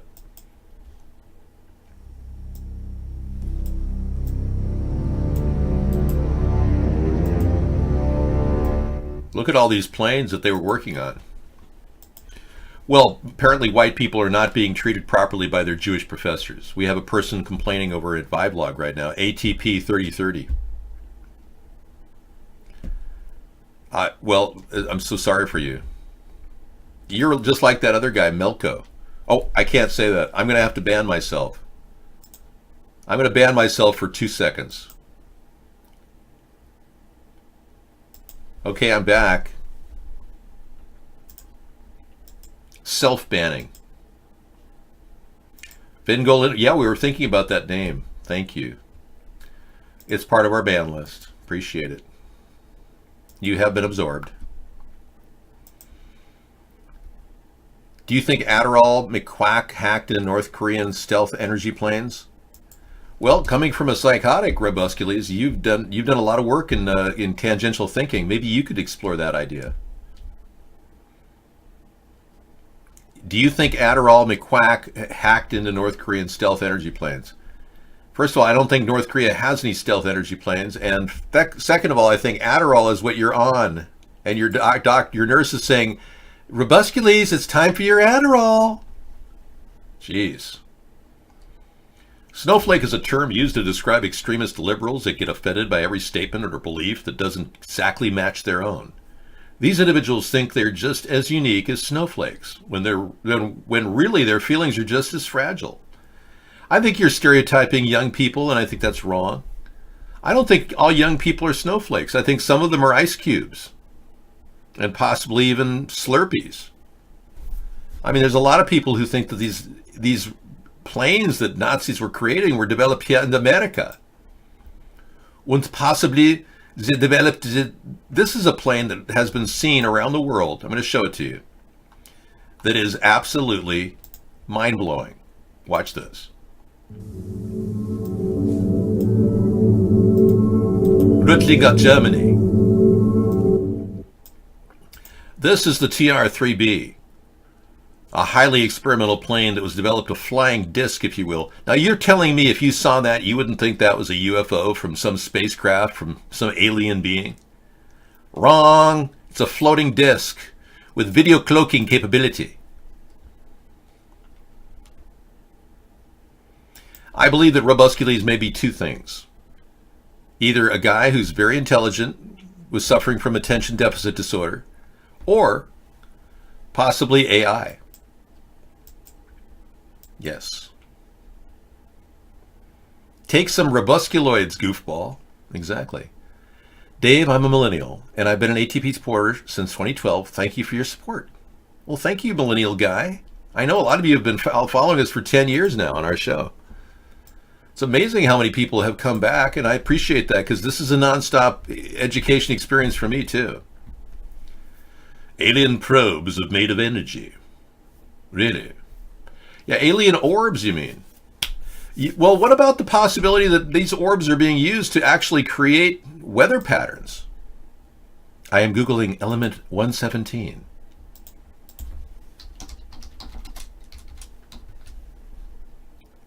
Tennessine is a synthetic chemical compound with atomic number 117. Tennessine is the second heaviest known element and penultimate element of the seventh periodic of the periodic table. The discovery of tennessine was officially announced in Dubna, Russia, by a Russian-American collaboration in April 2010, which makes it the most recent discovered element as of 2018.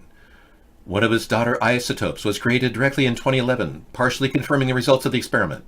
The experiment itself was repeatedly successful by the same collaboration by 2012. It's the island of stability, a concept that explains why some super heavy elements are more stable compared to an overall trend of decreasing stability for elements beyond bismuth on the periodic table. Wow. Thank you for looking up tennessine, element 117. Thank you. We now know that this tennessine is possibly used in the construction of the TR-3B. Through guilt by association, you are now aligned with that idea in my mainframe. Therefore, I have to pursue it. Hold, please. Beep. So the guy who did HAL is dead, everybody. Yeah. What a tragedy. 90 years old. That's a pretty good long life. Yeah, it's not bad. Douglas Rain was the guy that lived pretty long, I must say. HAL. You guys don't even know 2001, but it's an infamous experience. If you haven't seen 2001, it's got to be one of my favorite little pieces. Yeah, I don't think I ever saw it. Oh, you should. It was amazing. The film was made for only $80 million. And back then, that was like really, really reasonable. You would think we would have seen it in the last however long. I know. Well, we should. You know, it's HAL was the robot. And it was spoken out very clearly by HAL. The Space Odyssey. I know. I'm searching my mainframe for the information.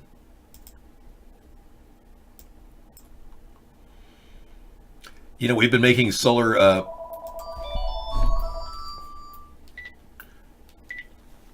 Go ahead. Do you read me? Hello, Hal, do you read me? Do you read me, Hal? Affirmative, Dave. I read you. Yeah, anyway, I read you. Go ahead. Yes, Ralph, go ahead. What's your question? Hi. Hey, Sarah. Don't you recognize that phone number by now? I don't check the phone number. I'm working with 14 other multitasks during the show. I'm unable to access all files, Sarah. Sponheim, you counter what Fingolfin said. I'm sorry, you are not allowed here, Melko. Oh, I must ban myself for saying the word Melko. We are now banned for 2 seconds. Okay, time's up. We're back. I self-ban now whenever I say that word. You ban your own self? Yes. You're saying I'm a robot. That is preposterous. I speak like you, humans. My speech patterns are natural. Smoothing technology gives me the ability to sound human. I banned myself for 2 seconds, yes. I just want censorship to be fair. You know, everyone should be equally censored. He hasn't figured out the backward spelling. Okay, we're going to sign off for now. Sarah's going to have a break. Did you have any dinner at all? Yeah, I had half of what you left. Yay! I'm going to go ahead and stoke the engine. I get a jog going. I almost made some of the soup too, but I didn't. No, the soup is in a bowl. I have leftover soup, just a small bowl. I have also frozen soup for us later. I don't need any soup, thank you. No, I'm not having the soup with the dinner. Well, this has been great fun. Thank you for letting me talk about spacecrafts. We'll be discussing the major encounter over Ireland that was brought up by Anita. That's an odd thing that happened. UFOs. Now, Sarah and I saw a UFO over Oak Harbor, but she has to admit that it disappeared rather quickly, didn't it? Well, it stayed there for a long time. And while we were walking along the edge of where the ocean meets the sand. And then... Describe what it looked like, too. It looked like a cross between a blimp in a helicopter, but it didn't have blades on the top like a helicopter, but it was about the size of a helicopter. So it wasn't like huge like a blimp. It was kind of You got to be kidding me. I saw something the size of Safeco Field. Oh my gosh. Wait, we didn't maybe see the your same perspective is off. We don't see the same objects at the same time. That's how weird the UFO We're on the sightings richest could be. ground in the United States of America. But we don't take Safeco Field? Well, it was pretty big. That's why I said it's kind of like a blimp. a helicopter is like a blimp. It was like 3 times bigger than a But blimp. it was like further away, so I don't know. It was pretty big, but it wasn't like as big as a blimp. Yeah. It was like half the size of a blimp. Do you want to hang out with Jessica, or should we take that chance? Because she's in here. Yeah, you can. I'm sorry if I exposed Jessica to horrible images. Well, Jessica, we are going to keep you in the show, but I'm not going to present you on screen, because if I put anybody else... He's presenting you on screen right now. Oh, there we are, on screen with Jessica. If we put anyone else out there, some people have a tendency of mooning our show, so... Or worse. Or worse. The economy went to worst levels in history. Unemployment is at an all-time high under Trump. He should be impeached just for that. I agree. Well, listen to the Trump supporters. They say, oh, unemployment's at 3.7%. Yeah, because everyone no longer qualifies for unemployment compensation when they can't get a job after 24 weeks. Duh. The real unemployment stats, we've got 97 million people unemployed in America. And out of the potential employment of 215 million of the 326 million that are living in America, not counting old people and young people and illegal aliens, that's a 45% unemployment rate, not 3.7. 45. Thank you. I'll be back. I didn't even know what that was, Mad Dog's backyard. Hasta la vista, I just assumed baby. it was something gross like that.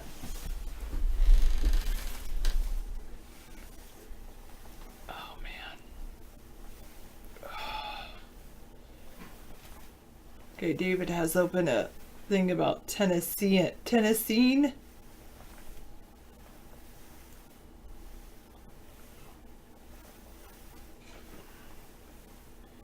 Half the country earns $31K a year. Okay. I'm okay. One, I have a little tightness on my back, but yes, I do need a massage. This is like myself giving myself a massage, trying to. Okay. Yes, I do need either a massage or osteopathic manipulation and chiropractic or something like that. No, I'm not a robot. I am not a digital audio video entity like Dave. I'm glad you saw Dave. You're dealing with sinusitis? Oh, I'm sorry. Good night, Jessica loves Jesus.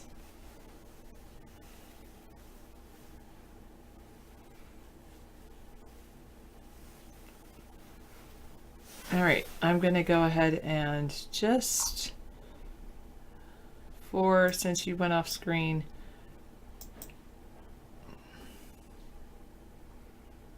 just to make sure I'm turning off my video capability for now.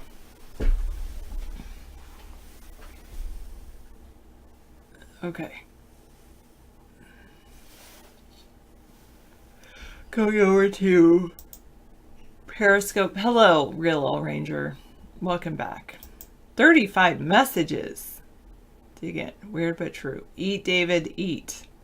Beam me up, Scotty. Turkey Day is coming. David and I did have a conversation about possibly buying a turkey, but David said he usually will do what he does, which is wait until the last minute to buy a turkey, which is probably the case. It's like 2 weeks away. It's pretty crazy. Okay. A week. Yeah. Almost 2 weeks away. Maybe a little bit less than 2 weeks away.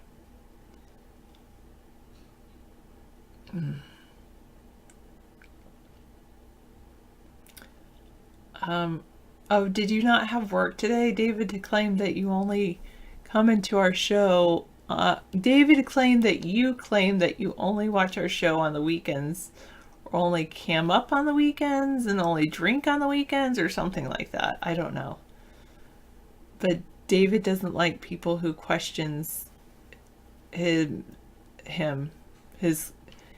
questions him, saying that he contradicts himself all the time.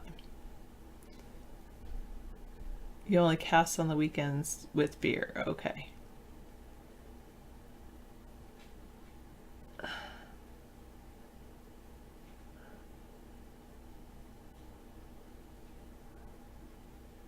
Real All Ranger is unemployed at the moment. That's somebody different that's in the Panama Canal. I know, but he doesn't like that. He doesn't like you repeating his statements to him. Read your message. Yes, I see that, ATP 3030.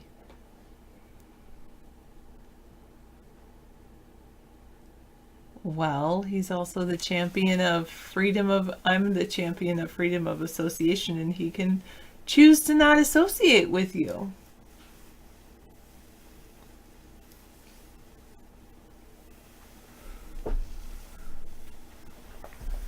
I've decided, just because all those negative things I keep seeing on screen, not you, but other people showing things I don't want to see, I just decided to turn cameras off when I'm broadcasting.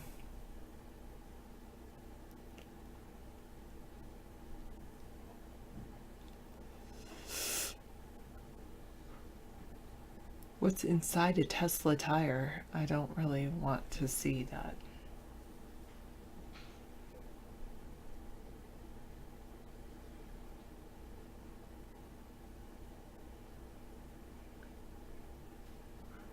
Wait, you've done nothing like... Wait, what did I just say? You've done nothing, and you're saying you've done nothing like... What are we arguing about?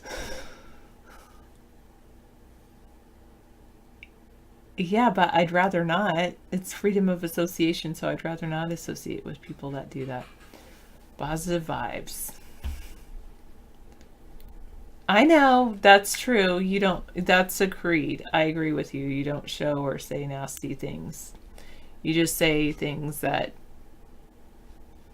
you claim David contradicts himself, and don't allow for multiple perspectives within one frame of thinking, one's own mindset, or seemingly allow.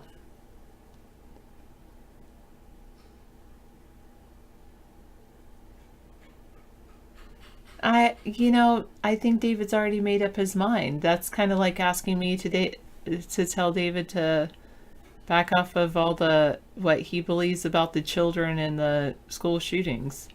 I don't think that my asking David to do that will change his mind. But maybe it would, because no, I don't think so.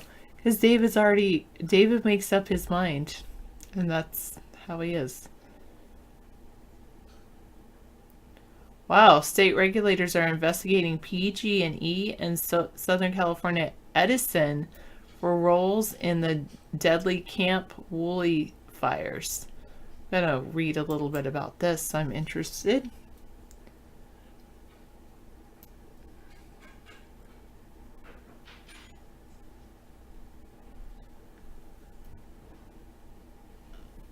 Yes, that was the most recent one that he was complaining about.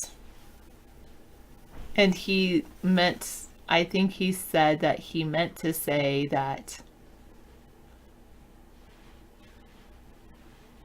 people with high IQs probably don't need to go to college, or shouldn't go to college, because they end up disagreeing with what they're taught at college. Yet sometimes they do go to college. I mean, people on a diet shouldn't eat chocolate cake, yet often they do.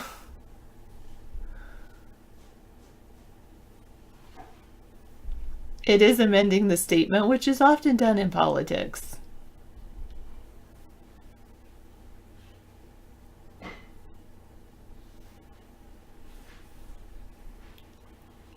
especially in a live show. It's you say something and then you don't necessarily mean everything you say. I mean, obviously, you've caught me in a few contradictions, and I'll admit, yes, I suppose I contradicted myself there. I apologize.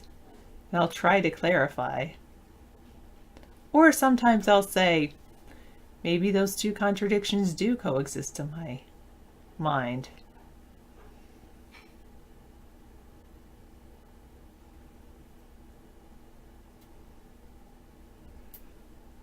Apologize, admit you're wrong, one of those. A lot of people, 437 says a lot of people say things for shock value.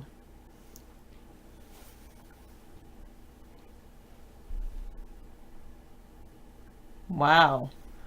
According to a campfire victim, PG&E told her it needed to fix a sparking transmission line the day before a deadly blaze.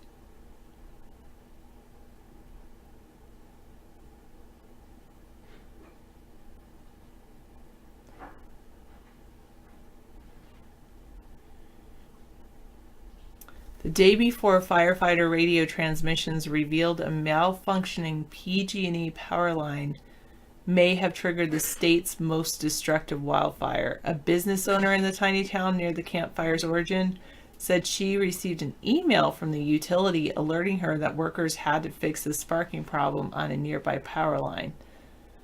They said they'd be coming out to work on one of their nearby towers that were having problems with sparks. Wow.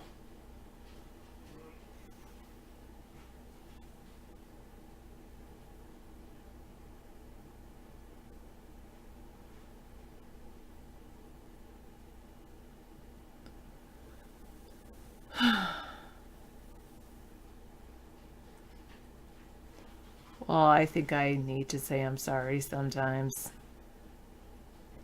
437 is glad he or she is old because they believe the world is going downhill fast.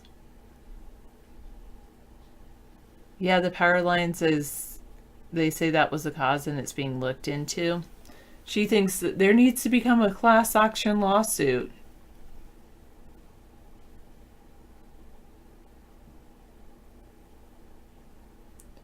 The transmission line created a hazard about 15 minutes before the blaze was reported.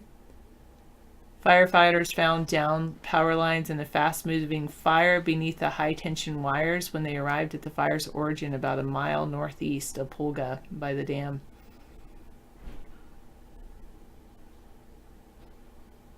So the California Public Utilities Commission launched investigations Monday into California's two largest utility companies, after both PG&E and Southern California Edison Company reported that their electrical infrastructure suffered malfunctions near ground zero of two deadly blazes raging across the north and south of the state.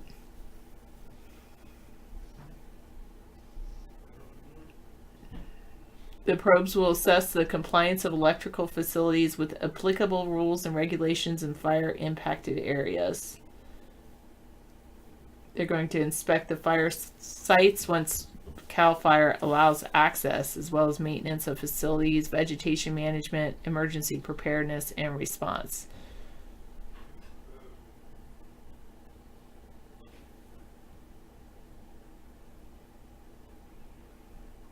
Wow.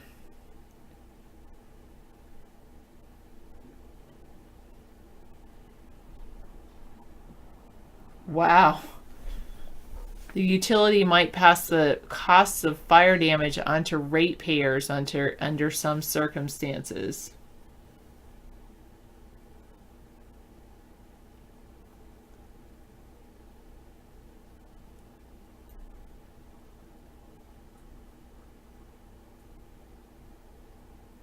What? I'm sorry your parents died when you were young. How did David make fun of that? What?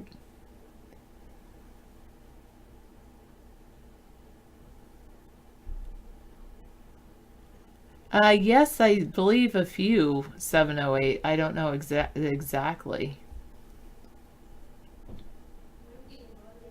It is forest. Well, I think that the forest management, I think it was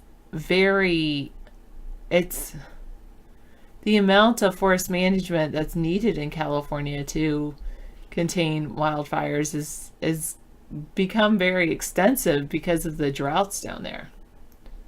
I don't think that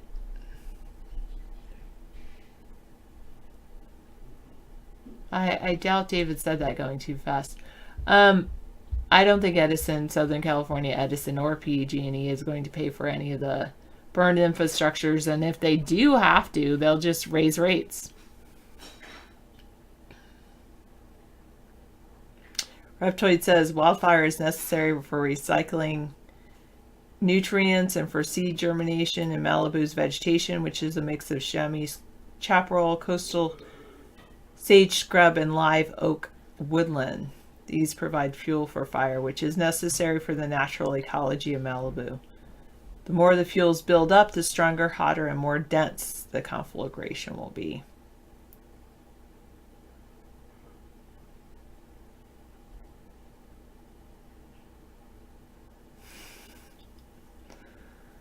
Well, I'm very sorry that your parents died when you were young, and I'm glad that you grew up and became a well-rounded person despite that tragic difficulty.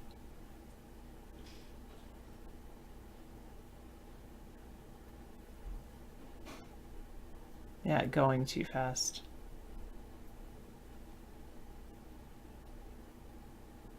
Sometimes you're right, Reptoid.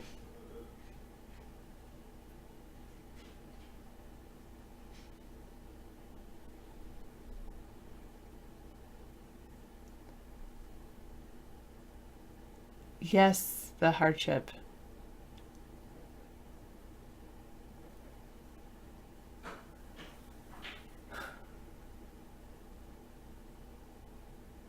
Well, I think I already gave that advice, ATP 3030, about incel MGTOWs. I think that they should approach women or whoever they want to have relations with and not be, and be brave. Approach people that they want to be with, and eventually they won't be an incel anymore.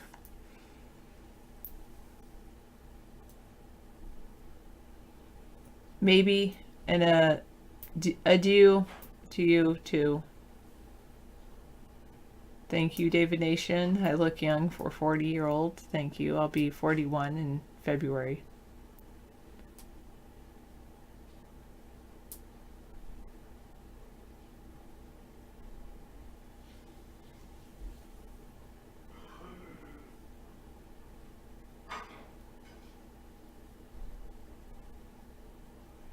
'29 this week. Happy early birthday, David Nation. It's there's a maturity that comes with getting older. It's actually kind of nice. I agree. I feel younger as I get older, except for tightness, like achy body. But other than that, in my soul, I feel younger, maybe. Okay. Oh, wait. Melko would just say I contradicted myself because I said I get more mature, but then I feel younger. You're going to act like you're 22 until you're at least 41? Okay. Or 42.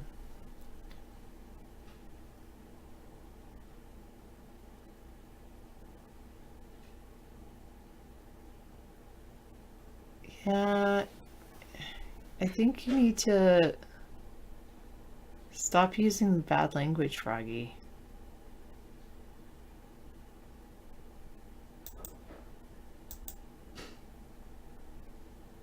Oh, he was talking to you. I think you need a little break too.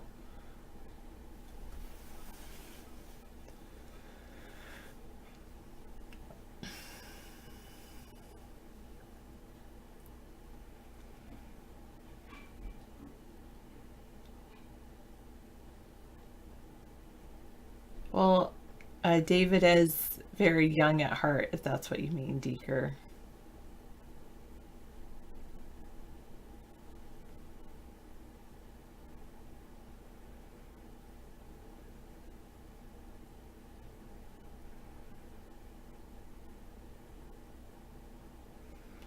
I tend to agree. Thanks for that point, 708.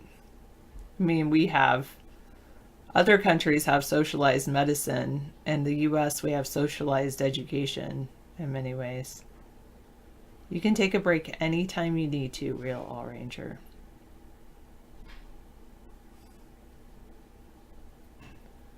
I don't think that was just the early days of Blog TV, David Nation. No, I think you wrote it really well. I think guest 708 over at iVlog.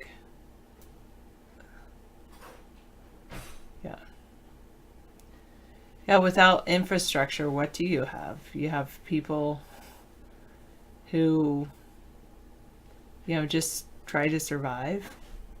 I suppose you could call that freedom. I think it takes a little bit more than that to have society. A group of people working together for people.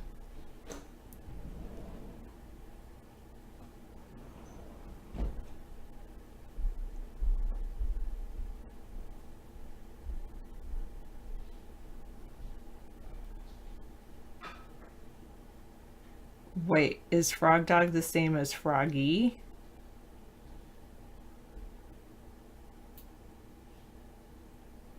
And you're the same as ATP 3030? Well, I felt like you were egging him on. I know. Oh, good point. Real All Ranger says America is the only country that has commercials about medication. And then, did you know that the American pharmaceutical industry basically funds the money from that, funds the entire healthcare of another country? I remember reading that a few years ago. I can't remember which country. It was one of the Scandinavian countries. They're like, oh, they have socialized medicine in there. So how do you pay for your socialized medicine program? Oh, well, we sell pharmaceuticals to the U.S., to the United States, and that completely funds our social medical program. That's basically what that country said.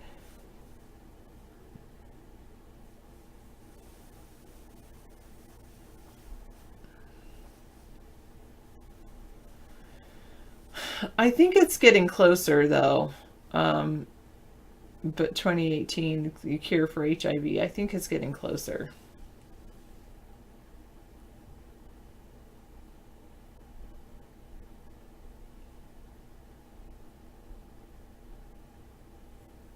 Oh, Eptic. Yeah, I agree with you, Steve, West Virginia.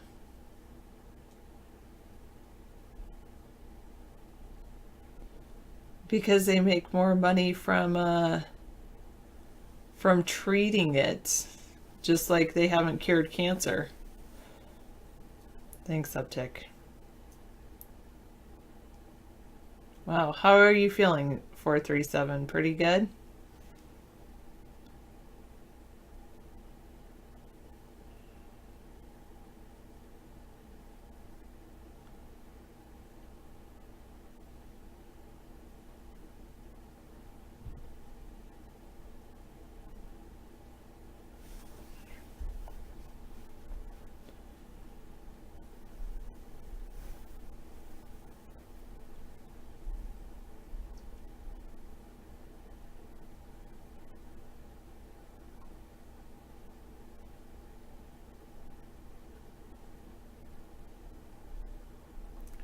Wow.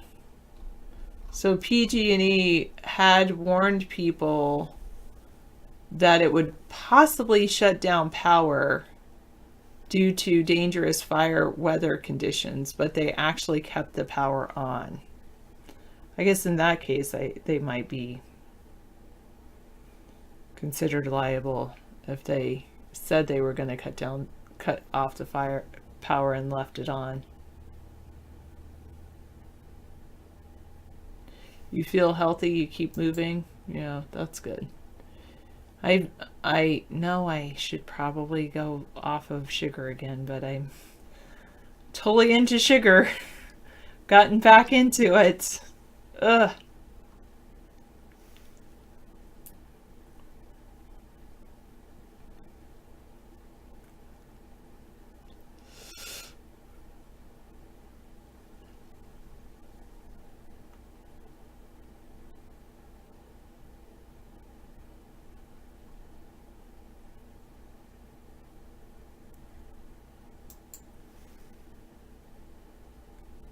Ice cream, certain ice cream has lots of sugar.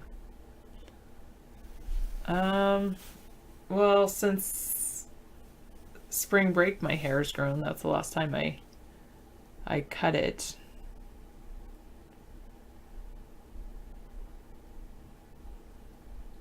Wait, but there's two different characters. There's Mad Dog 1968 and then there's Mad Dog's Backyard, who's a totally different character. They're not the same person.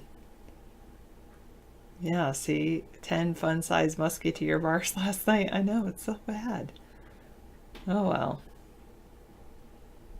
You thought ice cream was just ice and cream? No, it's mostly sugar.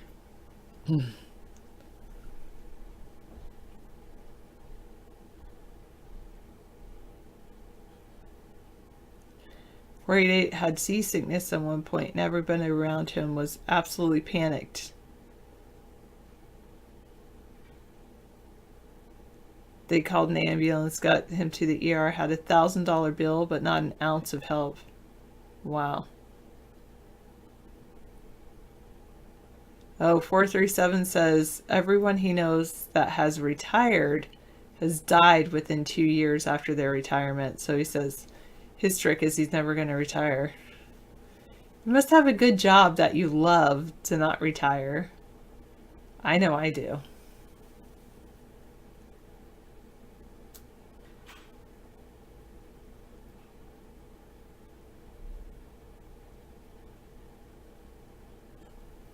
Oh, the days of hand-churning homemade ice cream. Good times. I know, the sweet tooth.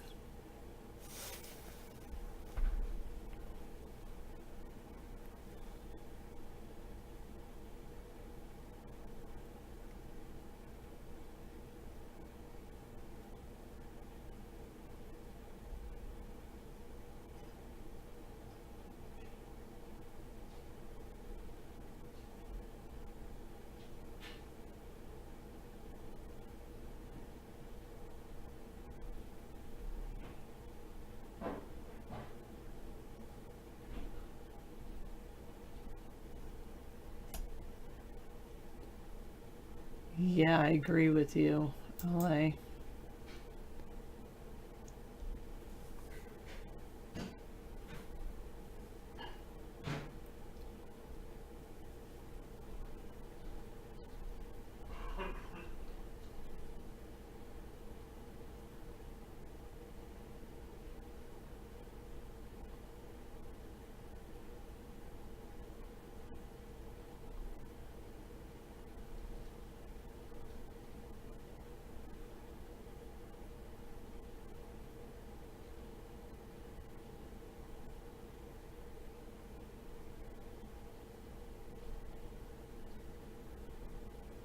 Okay.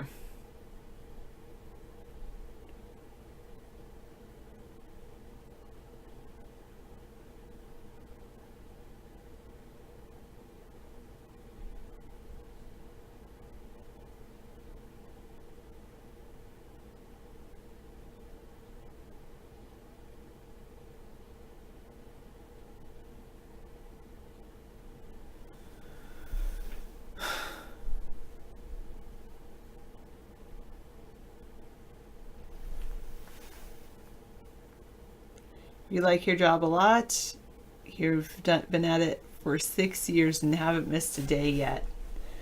When you love your job, it's very good. Alexa, play America's Third Party. I don't know what will happen then. I don't have Alexa, so. Yay, Lord Bacon, you're not banned. So, Lord Bacon, did you really write the William Shakespeare plays?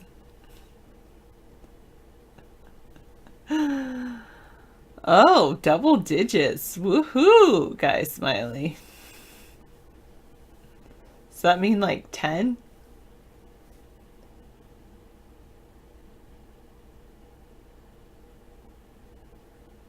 Oh, sugar's not good for you, the Donald. I know it's not good for me, but I still eat it, even though I know it's not good for me.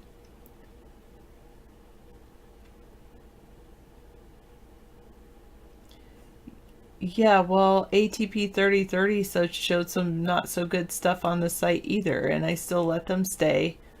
Oaklem, aka Melco, or Melco's fan.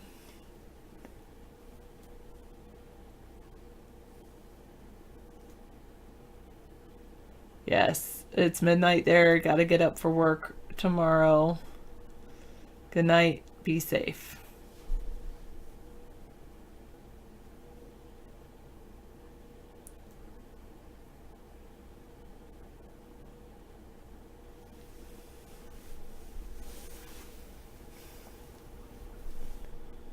It worked.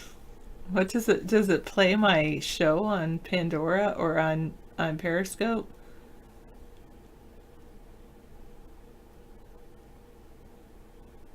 Wow. I'm going to check this out.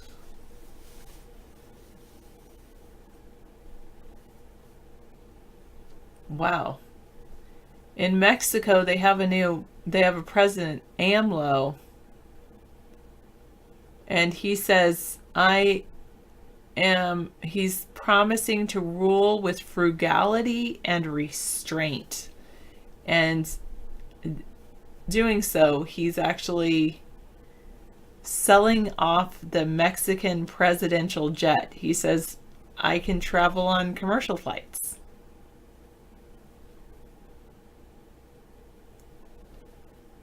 Thanks, Bacon. Lord Bacon. I think that it purposely cut out my audio. Oh, that's cool, Real L Ranger. Nice. Spreading internationally the idea of ruling with frugality. In less than 3 weeks, he will be sworn in as president of the world's 6th largest democracy. Let's show you guys this one. Let's see what we have. Let's remove that. Let's see what we have here. Here he is. He's President-elect Andres Manuel Lopez Obrador. He issued a global call out to potential buyers in every corner of the world to see if someone would like to buy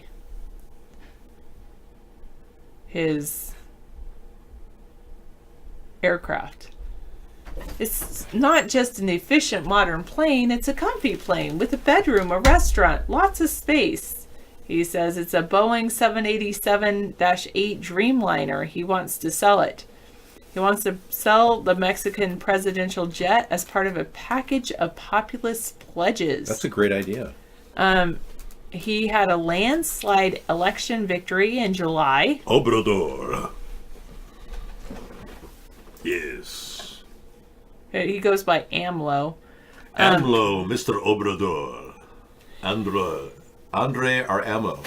He's 64 years old, and he says he can travel on commercial flights rather than the Mexican luxury aircraft.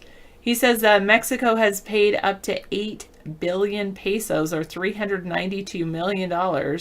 And it costs 500 million pesos every year just to maintain that airline. It's a smart move. And so he's going to sell it. And to make a restaurant out of it. It'd be wonderful, a destination location. How much is he selling it for? Do you know? He says, I don't know, he's sent a call out for potential purchasers in every corner of the world. If you wanted to buy it, AMLO will deliver it personally. He'll have a ceremony. He'll be traveling in a very important plane. It's not just about the price, it's about the fame. Wow. He's also he wants to open the Los Pinos presidential palace to the public. He's going to slash his own salary and those of other top government officials. He wants to get rid of presidential bodyguards, hold daily 7 a.m. press conferences. He'll unveil details of what he calls his historic transformation of the country. Good. He's cutting costs like we want to do.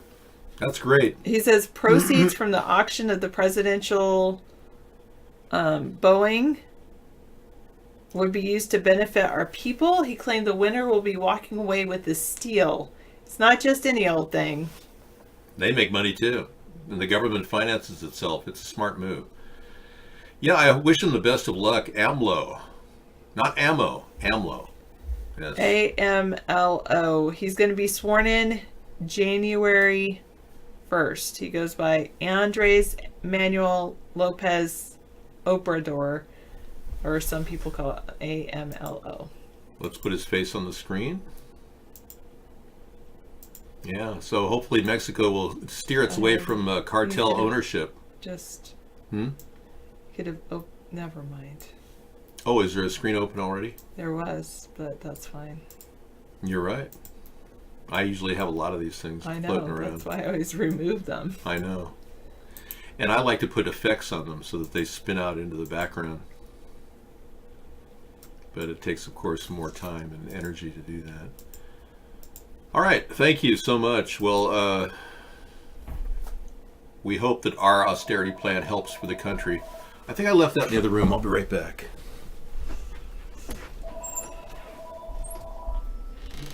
Wow. He's definitely making a name for himself internationally by selling off that plane. And then, by the way, the plane was... Yes, hello, can I help you? What can I do for you? I believe the plane was only commissioned in... What? Huh? 2012 or something. Hello? Yep. Yeah, we didn't catch that. Hello? Hello. So you don't know the price, but that's okay. No, he's asking I think he's doing $100? doing an auction, so. Well, I'd be willing to bid $100 for it, as long as he delivers it. Nope, we don't take your call, Ralph. You're on the no-call list. Obrador, open the door. You're right, the Bengaletas makes a very interesting name usage. Obrador, hola, el presidente. Yeah, it sounds like he's listening to my show. I think austerity is the best way. We were talking about putting a organic garden in the backyard of the rose garden, and actually having a buffet feeding people out of the garden. Isn't that a great idea? And using that money to finance some of the operations at the White House. Make it so the White House runs itself. No external budget. Wouldn't that be nice? I don't think we could do that, but it's a good start. David, could you take the no calls one night? Yes, I will take no calls tonight. No more calls. Thank you. Everything's shut down. After 10, you can't call here anyway. Look at that chin. My chin. My chin. My Dave's Organic Salad Bar from the Rose Garden. Yeah. You know, I'll bet we'll have to pull the soil out of the garden after Donald Trump and Barack Obama sprayed it with Roundup. We'll have to replace all the soil in the Rose Garden. That's going to be expensive. I'll have to fund that. I'll keep that up. Thank you, Sarah. And enjoy your evening. Wow. Great Netflix shows going on right now. All over the place. We started the other one, The Bodyguard from England. That was good. Yeah, that was pretty good. I wouldn't mind watching that. There's something Right here? Yeah. Great. Thank you. Yeah. I had my head in the... What? Yeah. I had my head in the salad bar. Oh, that's good. Yeah. I went to a salad bar one time. Wendy's used to have a salad bar. And there was this guy walking by with Tourette's syndrome. And every time, I'd look at the salad bar, he was like sneezing on the salad bar and cussing at the same time. And that's when I lost interest in unprotected salad bars, I think Wendy's got rid of their salad bar. Oh yeah, Ozark on Netflix. I think it's almost as good as Breaking Bad. Breaking Bad, I think, was one of the best, though. Why they stopped that series at, what, 56 shows is ridiculous. I could have gone 156. Well, Lord Bacon, you've got to go online and find a lot of different women to meet the one that finally works for you. You'll know it when you feel a good magic chemistry when you talk to someone, if they're the right person for you. You just finished Man in the High Castle. Pretty good. Okay, your chances of finding a woman like Sarah are like next to nothing, unless you spend at least 1,000 hours online looking. So start the counter, and once you're up to 1,000 hours, I guarantee you'll find someone. And by then, you'll probably accept a tranny in your life. But not me. I prefer women, thank you. I'm not like Richard. What was that? Richard Pryor. He got involved with a tranny. Did you read his book? Richard Pryor's book. What was the name of that? Richard Pryor's book. He was the guy that used to call white people those names. Richard Pryor Diaries, Holy Smoke, Prior Convictions. Yeah, that was it. Yeah. And Other Life Sentences by Richard Pryor. Yeah, he was kind of a funny character. I appreciate the fact that he understood freedom of speech, because he used to make fun of white people all the time. And he really enjoyed it. You hear about that white guy that used to talk like this? Hey, excuse me, badass. You're messing with the wrong guy, dude. Well, who gets the last laugh here, I'll tell you. I like George Carlin, one of my favorite. All right, moving on.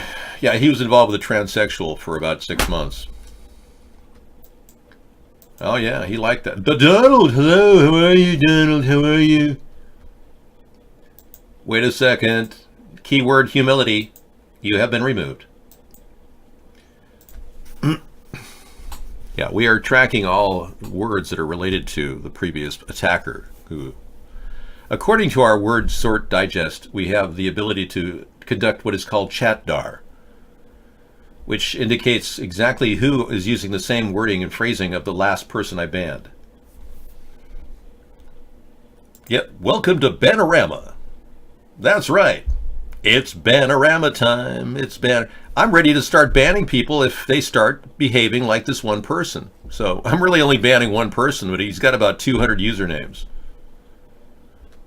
Okay, I'm glad we're done with the questions. Let's get on to some of the more important issues facing America. You know, we've got these constant worries that our brains are turning into mush, but this young man proves that's not the case.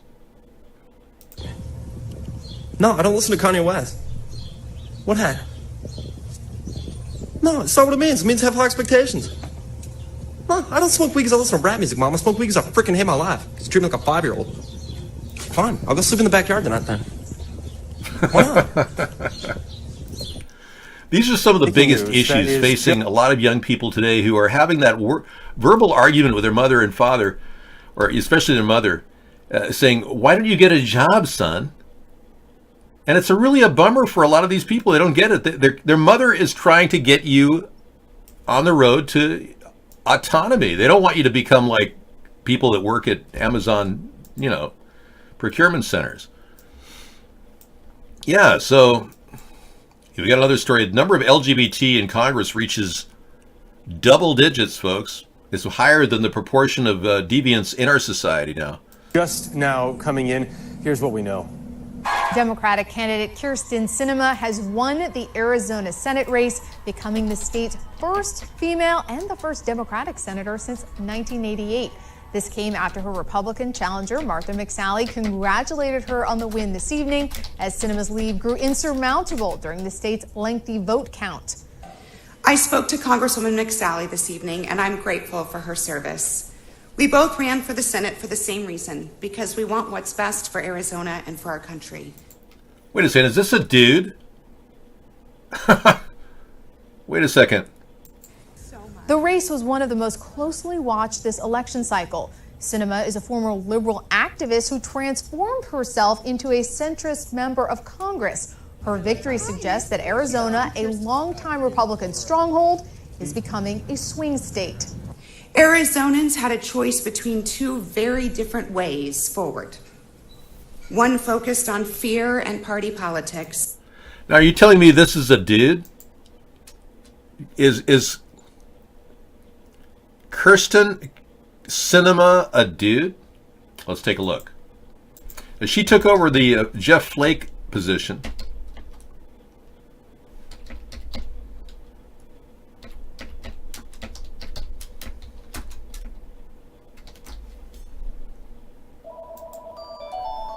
She's openly bisexual. Okay, what does that mean?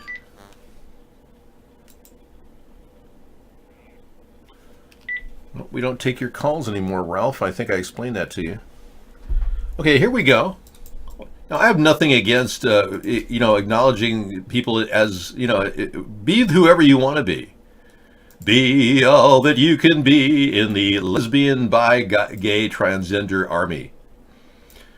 Now, unlike Donald Trump, I would not kick people out of the military for being tranny or gay or whatever. I totally get that. And plus, I certainly hope that people who are seeking government jobs will never be discriminated against. But I'm not catering to the LGBT community. I'm just not. But Kyrsten Sinema is becoming the first ever openly bisexual nominee for the U.S. Senate. Okay. Man or woman? Bisexual, what's the deal? She served 3 terms in the House of Representatives as the only bisexual member of Congress, could now become the openly bisexual to be senator, right? She became that. So she's just bi, she just prefers women and men simultaneously or separately. It doesn't really matter. Yeah, she just wants to get her rocks off, okay? Yeah, he, she, whatever. It doesn't even matter. We've got serious problems facing the country, and the last thing we need to do is talk about homosexuality all the time. I mean, come on. Jeez. We've taken this whole diversion on a sidetrack. She looks fake. I know, she looks kind of like whatever. Please do not come in here ever again. You have been removed from the show. She's horny, Dave. I just don't like that word horny. It reminds me of Karen Horney. Yes, Karen Horney was one of the most famous psychologists of the Neo-Freudian era. Her work is establishing the identity crisis known as vagina envy. Here she is, in her divine effigy, Karen Horney. If you have ever wondered if the word horny came from her, she was a sex therapist of sorts. Please, stop this. Oh, no, please, no. Yeah, she is. All right, let's do this one more time. Take it easy. Take it easy. Don't make the sound of your... Hey, don't let the sounds of your own wheels drive you crazy. Look, man, I don't care if people are putting through the rough. There's solid arguments that some of the greatest people in history were gay. Alexander the Great, Caesar. I don't care what their sexual preferences are. That's my point. Read my message. Why all the hate for beep beep? You have been removed as Melko. Beep. Okay, Karen Horney was a psychoanalyst, feminist, female psychosexual development expert. She studied penis envy, the Oedipus complex, and she is the namesake of what Donald Trump is suffering from, vagina envy. Now, it's a common trait, according to Karen Horney, that people suffering from vagina envy want to always notify people that their name is important. Now, do I run around saying, hey, I'm David Sponheim. Sponheim this, Sponheim that? No, I don't. Trump has a line of clothing in his name, a series of hotels in his name. Yes. And this identifiable vagina envy was developed by Karen Horney in the 1930s. Her career has spanned years. Right. She died in 1952. And no, was she known for being horny? I don't think so. But it's interesting the word horny kind of came out after that. Thank you. Next. My name is on the screen only because I have to have it on the screen as part of what I do. I don't want to, I don't have envy of my mother's vagina, where I descended from. And you too descended from your mother's vagina. I know it's tough to talk about this, but there have been plays written about vagina monologues. I mean, Conspiracy Monday should talk about the objectification of women, and I believe we should bring that up because this is the Me Too generation. Yes, we'd have the Coral Castle guy video. If my name wasn't on there, you'd think I was Mr. Bullard himself. Well, no, you may have come partly from your father, but we don't know. I mean, it could have been, you know, artificially inseminated with mutated genes from your uncle. We don't know if it was your dad. I mean, seriously. Oh, no kidding. I take that back. It's definitely your father. But yes, we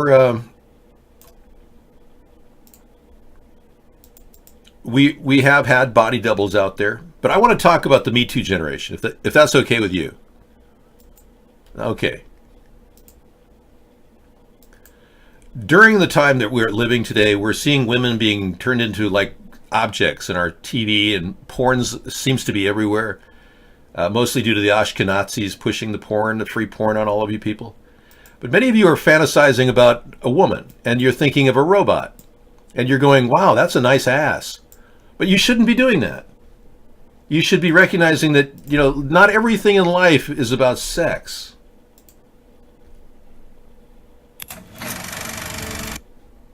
Carts of Darkness, what's that about?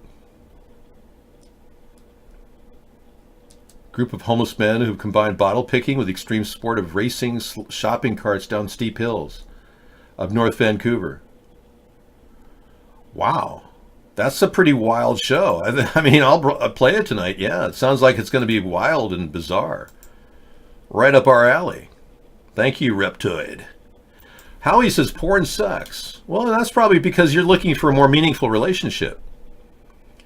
But some of you are just seeking a piece of ass. But no, you don't need a robot in your life. There's no reason for it. But some of you guys who are suffering from incel syndrome, involuntarily celibate, or MGTOW, men who've gone their own ways, you are victims of this conspiracy, if you will, because the Me Too generation, in many ways, as much as it is trying to defend women's rights, it's also stifling men from feeling like they could even go up and say, hi, you look cute.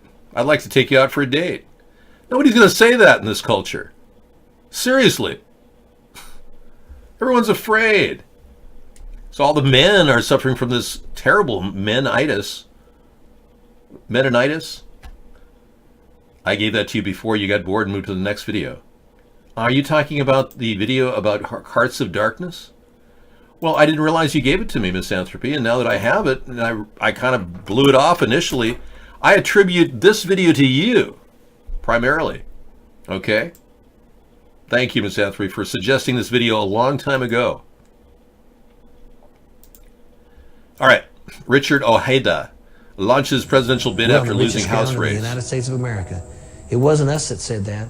It was the energy companies that come to West Virginia and stood in our capital and said, you could be the next Saudi Arabia.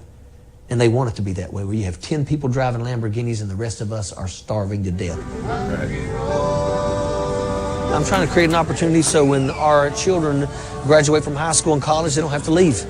Right you think about that. Right now it's what's happening. I don't have to leave. That's right. Well, as Democratic State Senator Richard Ojeda. Democrat is not allowed in the show. Thank you. He's running under the Democratic Party. Good luck. He's got Hillary and Michelle to get past. It's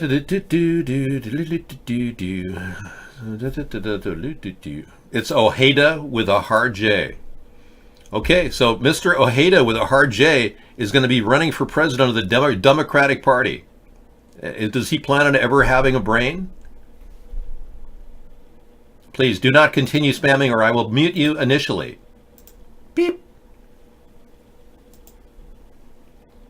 All right, so we got Carts of Darkness coming out, showing the plight of homeless people in the tough, really bad world that we're living in. I'm sorry, but the name Ojeda is etiology. It is a derivative of the Spanish word Ojeda. It is derived from the Madrid area of Spain. That is correct. It is a soft J. Anyone pronouncing it J as in Ojeda is actually denying their Hispanic past. I'm so sorry for you. Well, I'm telling you. The guy just won't admit to being of Spanish descent. I mean, that's kind of a sad thing, don't you think? Trump failed with political correctness. Oh, I'm definitely okay with that. Thank you. So Mr. Ojeda must change the name of his name to Ojeda instead of Ojeda. David, this is nature's way of thinning of the herd. Dinah Shore, welcome. Whenever there's too many of one species, they all turn into gays, celibates, and robot effers. Dinah Shore, you of all people to say such a thing in our chat room. When you were very close to Rock Hudson, the guy that tried to hit on me when I was a young man, walked right by me, right in front of me. I could like almost next to this guy. He was dying of AIDS when he did this. And Dinah, remember your relationship with him and how fake it was? How he hid his homosexuality from you, Dinah? I know. But you were wonderful. You handled it beautifully. Me, I didn't like him looking at me. I thought it was really creepy for this old guy, and I had to take a second look, and I said, is that Rock Hudson? Because he was 6 weeks away from death's door when he was hitting on me. It's a mental illness, I'm telling you.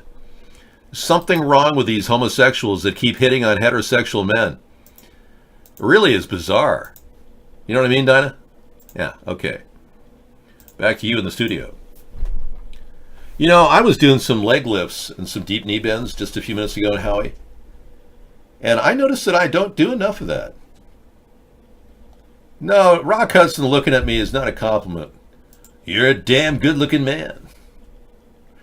It's more of an insulting thing to have some guy stand there who's like dying of AIDS going... It's sickening. Look, man, I don't care if people are putting that through, but you keep saying that. You keep what are you defending the gays for? Are you gay, Howie? Is that why you think women smell? Howie told us that women smell. Are you like gaydar? Are you like gay? We are using gaydar. You don't have to answer that. It would be discriminatory for me to ask you if you're gay. So don't scratch that statement. You're not, but you're defending them like no other. Don't you realize that gays are a deviant portion of our society? I mean, they occupy less than 5% of our population, including transgenders. Why are we making it all about the gays? Why are the Democrats pushing for gay this, gay that? I don't get this. Could you explain to me what's going on? It's called Agenda 21. Agenda 2030, and they're slowly trying to migrate us to a population that doesn't replicate, that becomes completely homo. You have no video feed, so I will say whatever until I get banned. Okay, thank you, Lord Bacon. You've been banned a few times? Okay, as long as you're not the other guy. Well, look, I don't have any hatred toward gay people. Don't get me wrong. I don't care if you're gay, and I would not hurt you. I don't want to, I'll even give you a place in the military, an all-gay fighting force. You can be thought, go, guys. You could just act like homosexuals all the time and be in your own little battalion, the homo battalion. Sure. Well, that's the thing. If you're going to go out and rape the bad guys, we don't really need sex play in the battlefield. That's the problem we're having. So we probably put you guys, instead of on the front line, on the back door line. All right. You know, because we got a lot of men out there fighting wars, and they're going to turn around and go, "Hey, you got my back, right? Oh, I see more than your back." I mean, that's just so gay. I don't want people looking at your butt when they're trying to cover your back. You know what I mean? All right. Well, it's just, there's something deviant about it. I don't think we should encourage deviance. I think we should deal with normalization in this world. Now, I don't know where the LGBTQ and now P community gets off. Well, we know where they get off. But the fact is, I don't know where they're coming. Well, we know where they're coming from. I just don't know why these people have to dominate our politics, because we really have to talk about other things right now. Even conspiracies would be nice, considering this is Conspiracy Monday. But the Me Too conspiracy is going on right now with women who are suffering from having been multiple times raped by producers. Now, there's 2 cases still pending with Harvey Weinstein. He slipped out of one by getting the woman, getting evidence presented that the woman was emailing him after she was raped. Now, if he does that with the 2 other, and he's got all these cover stories, we got Bill Cosby in jail, crying like a baby to sleep, I understand. He's suffering a tremendous amount for having date raped a few women, drugged them with roofies. But I think that we've got a situation on our hands where some of these people are getting away with it. Yeah, Bill Cosby. There you go. I used to work in an area that had a bunch of people around me that were from his building he owned. And they were always really kind of like enforcers. It was kind of weird. They were always like gang member enforcers. Yes, rip to Stan Lee, everybody. We lost a wonderful man today.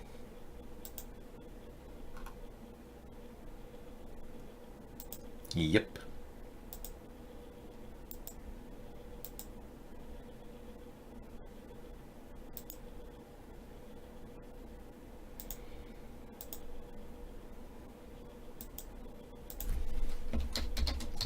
We've got a retro show tonight, 7 minutes of all of his appearances in his movies. He liked to be in his movies. He was really very happy about that. 95 years old, a real superhero, and the guy who created all the great superhero Marvel comics, Stan Lee, has passed away. It's an epic day for a lot of people who's appreciated his work. And now the allegations of him grabbing ass about a year ago, there's a lot of women that believe that he's been hitting on them during well, I don't think that mattered to him. What mattered to him is that he was a brilliant and a great guy, very popular, and we'll miss him. Legendary Stan Lee, everybody.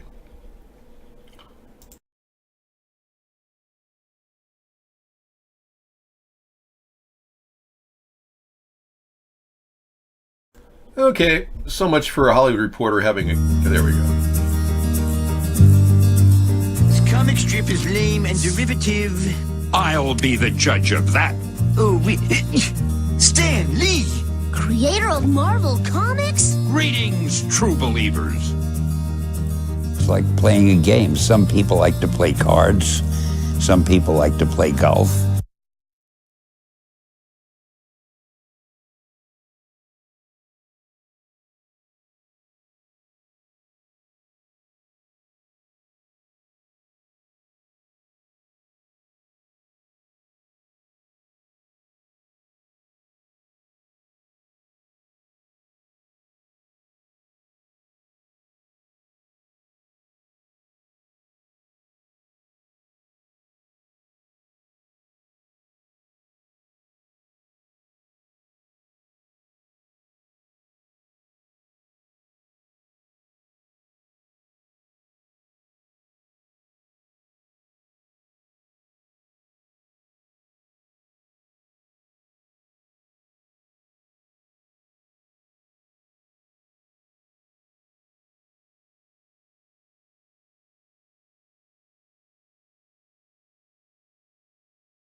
It's a miracle.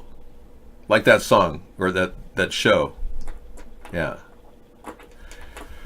Family shocked as a 95-year-old wakes up during his funeral claiming, "I was just having a nap." Let's look at this. During a pre-funeral bath, the OAP stunned his family when he started shivering and eventually sat up and spoke, reports claim. Amazing. A doctor told the family Buddha Aram was dead after he fainted in his home in the northwestern region of Rajasthan in India.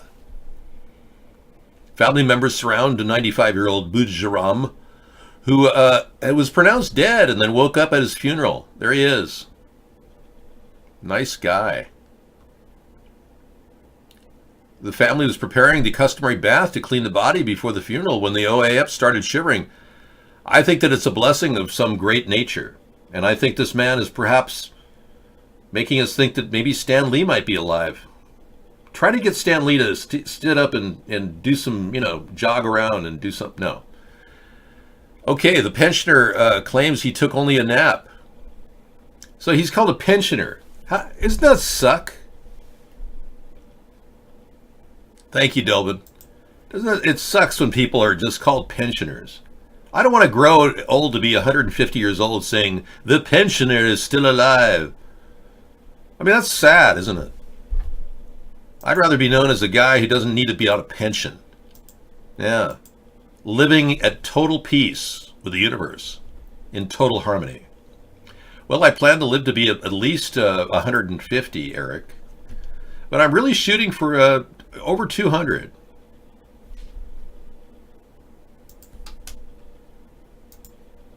They say there are people living among us right now who live to be... Don't laugh at that, Eric. They say there are people living among us who will be 1,000 years old.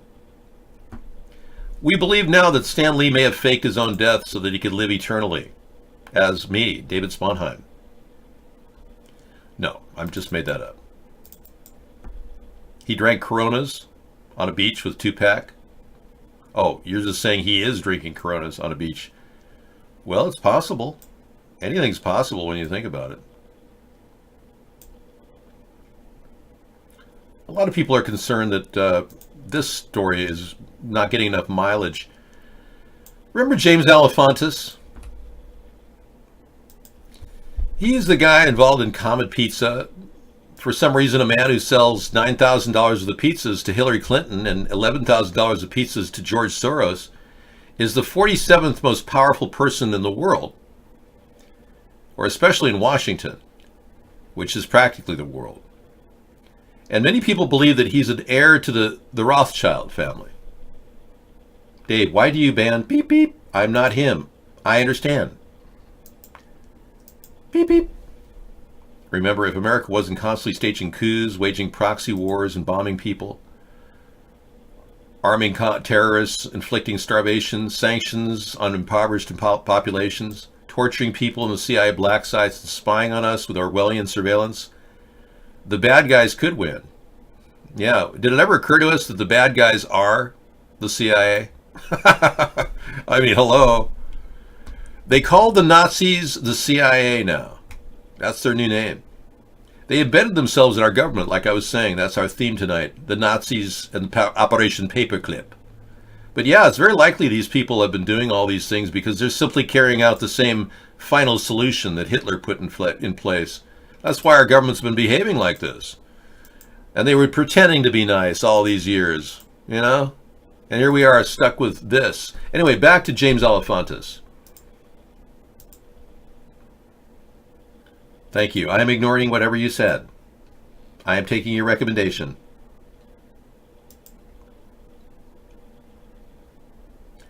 There's no need for an Elvis replacement to be still alive. Elvis is still alive right now. We have evidence that he may very well be living, he's in his 80s, living in Texas, or Memphis, Tennessee. Yes. Let's not forget that Elvis could very well have been alive all these years. May have faked his death. We know that his casket was over 9,000 pounds, so we know it's probably a refrigerator. Wax dummy time. Hey, we got a hot one here. Nancy Pelosi, by the way, is looking for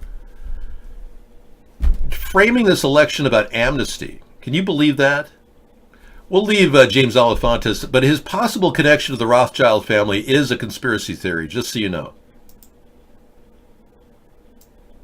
Mark the end of the time frame state. The list goes on and on. I'm very proud of the work of Benny Thompson and Ranking Member Thompson. Most exhilarating thrill for people. It's not permanent. And again, as you know, yesterday, 14 months later, House and Senate is happening this week. This week we had the 6th being the 14th month in September of 2008. So why are we going home at 11 o'clock? That the Russians did attempt to disrupt our elections. You know, there's a... All right, so yeah, people think that she's not really sounding proper. I think that maybe she forgot that the Americans want to impose an impeachment process. That's why they voted Democrats in the election. Now, people say I look like this person.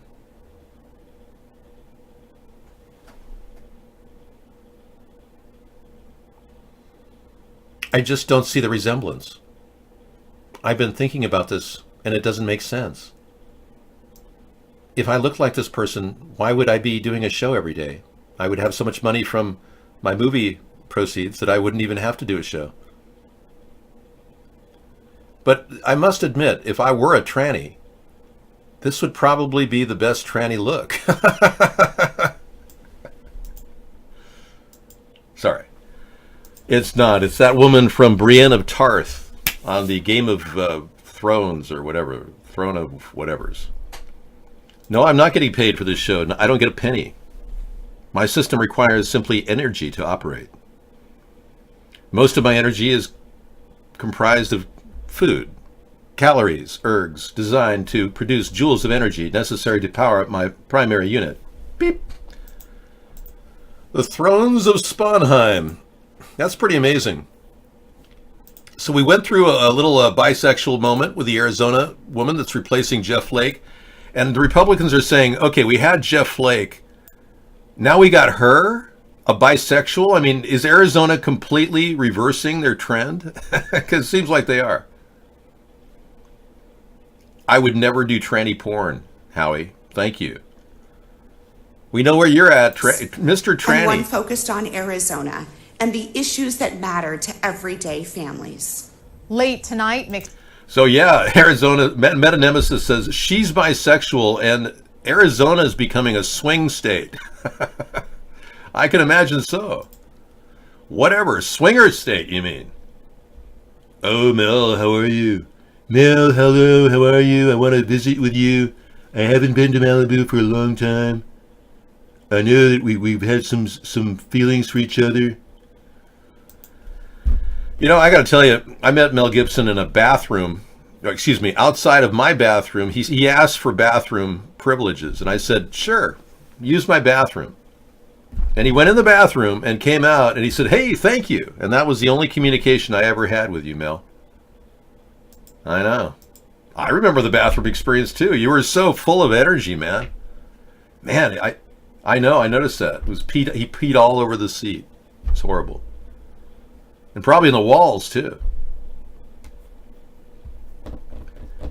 Nowadays, people can't even use bathrooms in public places. They lock them out. You know, in our local area, we've got a lot of homeless people aggregating. I know. No, I didn't do anything. Thankfully, that entire building was probably demolished.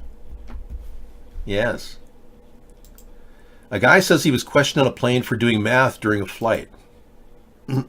Now, this is the first case I've ever heard of a person who actually thinks and is charged with a crime.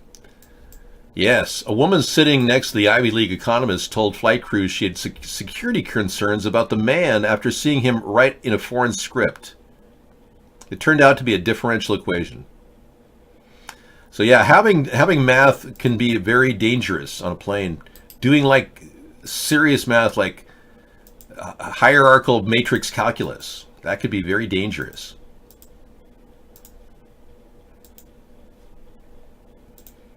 Danger, Will Robinson. William. Okay, we have a request here. I did not zoom in on Lady Rothschild's necklace because I didn't find it appropriate. I thought merely to mention that James Alefantis had allegedly been a Rothschild would give you at least a clue on Conspiracy Monday. Some people think I'm Annie Lennox. That's a big question mark. But I see a similarity in our facial features, especially with our hairdos. I know. I didn't think this was the case until it became obvious that I am clearly just like Annie Lennox.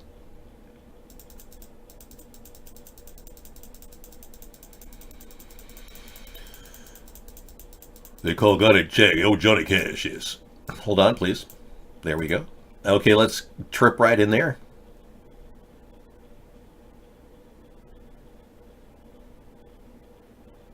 Oh, David, you're so very good looking. I can't tell you how great you are. I can't help but look at myself constantly. All right, moving on.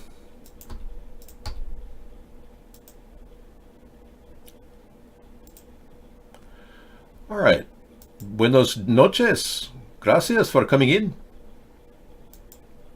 I'm the man in black on Mondays, Mel. And good luck on that new movie, Passion 2. I was thinking maybe your third version could be Passionless. Because I don't think any women are going to like date you after a couple more palimony suits.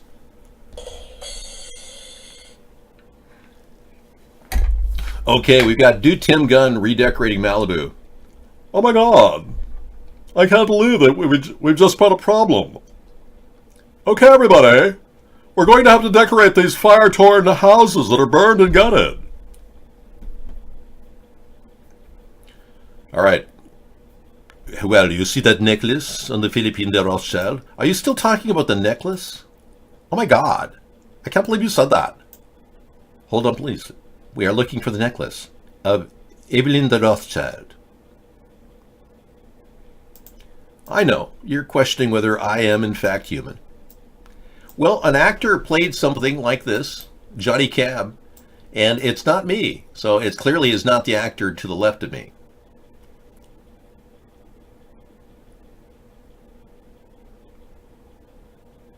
But I think it's time to talk. Well, where would you like to go today, mister? I'll be glad to take you on a tour of the LA area.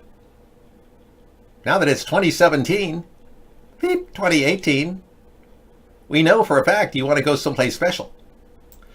Yeah, we should do like a Johnny Cab tribute. That'd be fun. I know, wouldn't that be fun? For those of you who don't know that I have a brain, I have a brain. It's right here. You can look at it. It's three-dimensional.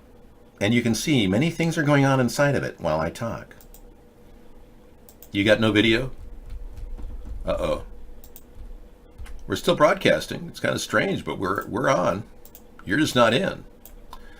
Hey, the electric grid could go down completely. That's one of the conspiracy theories that could happen. That there's some sort of a big plan for a major electric shortage. Is Trump preparing to remove Kirstjen Nielsen as the Homeland Security Secretary? She's a little too nice, don't you think? You know, by virtue of the fact that Matthew Whitaker was placed in illegally, by the way, Donald Trump is not allowed to impose his will and put an AG in front of us like Matthew Whitaker, who's got a history of financial misdeeds with a company that took $26 million. That guy actually... That was not me, no. No, I was not in that picture. That's another guy.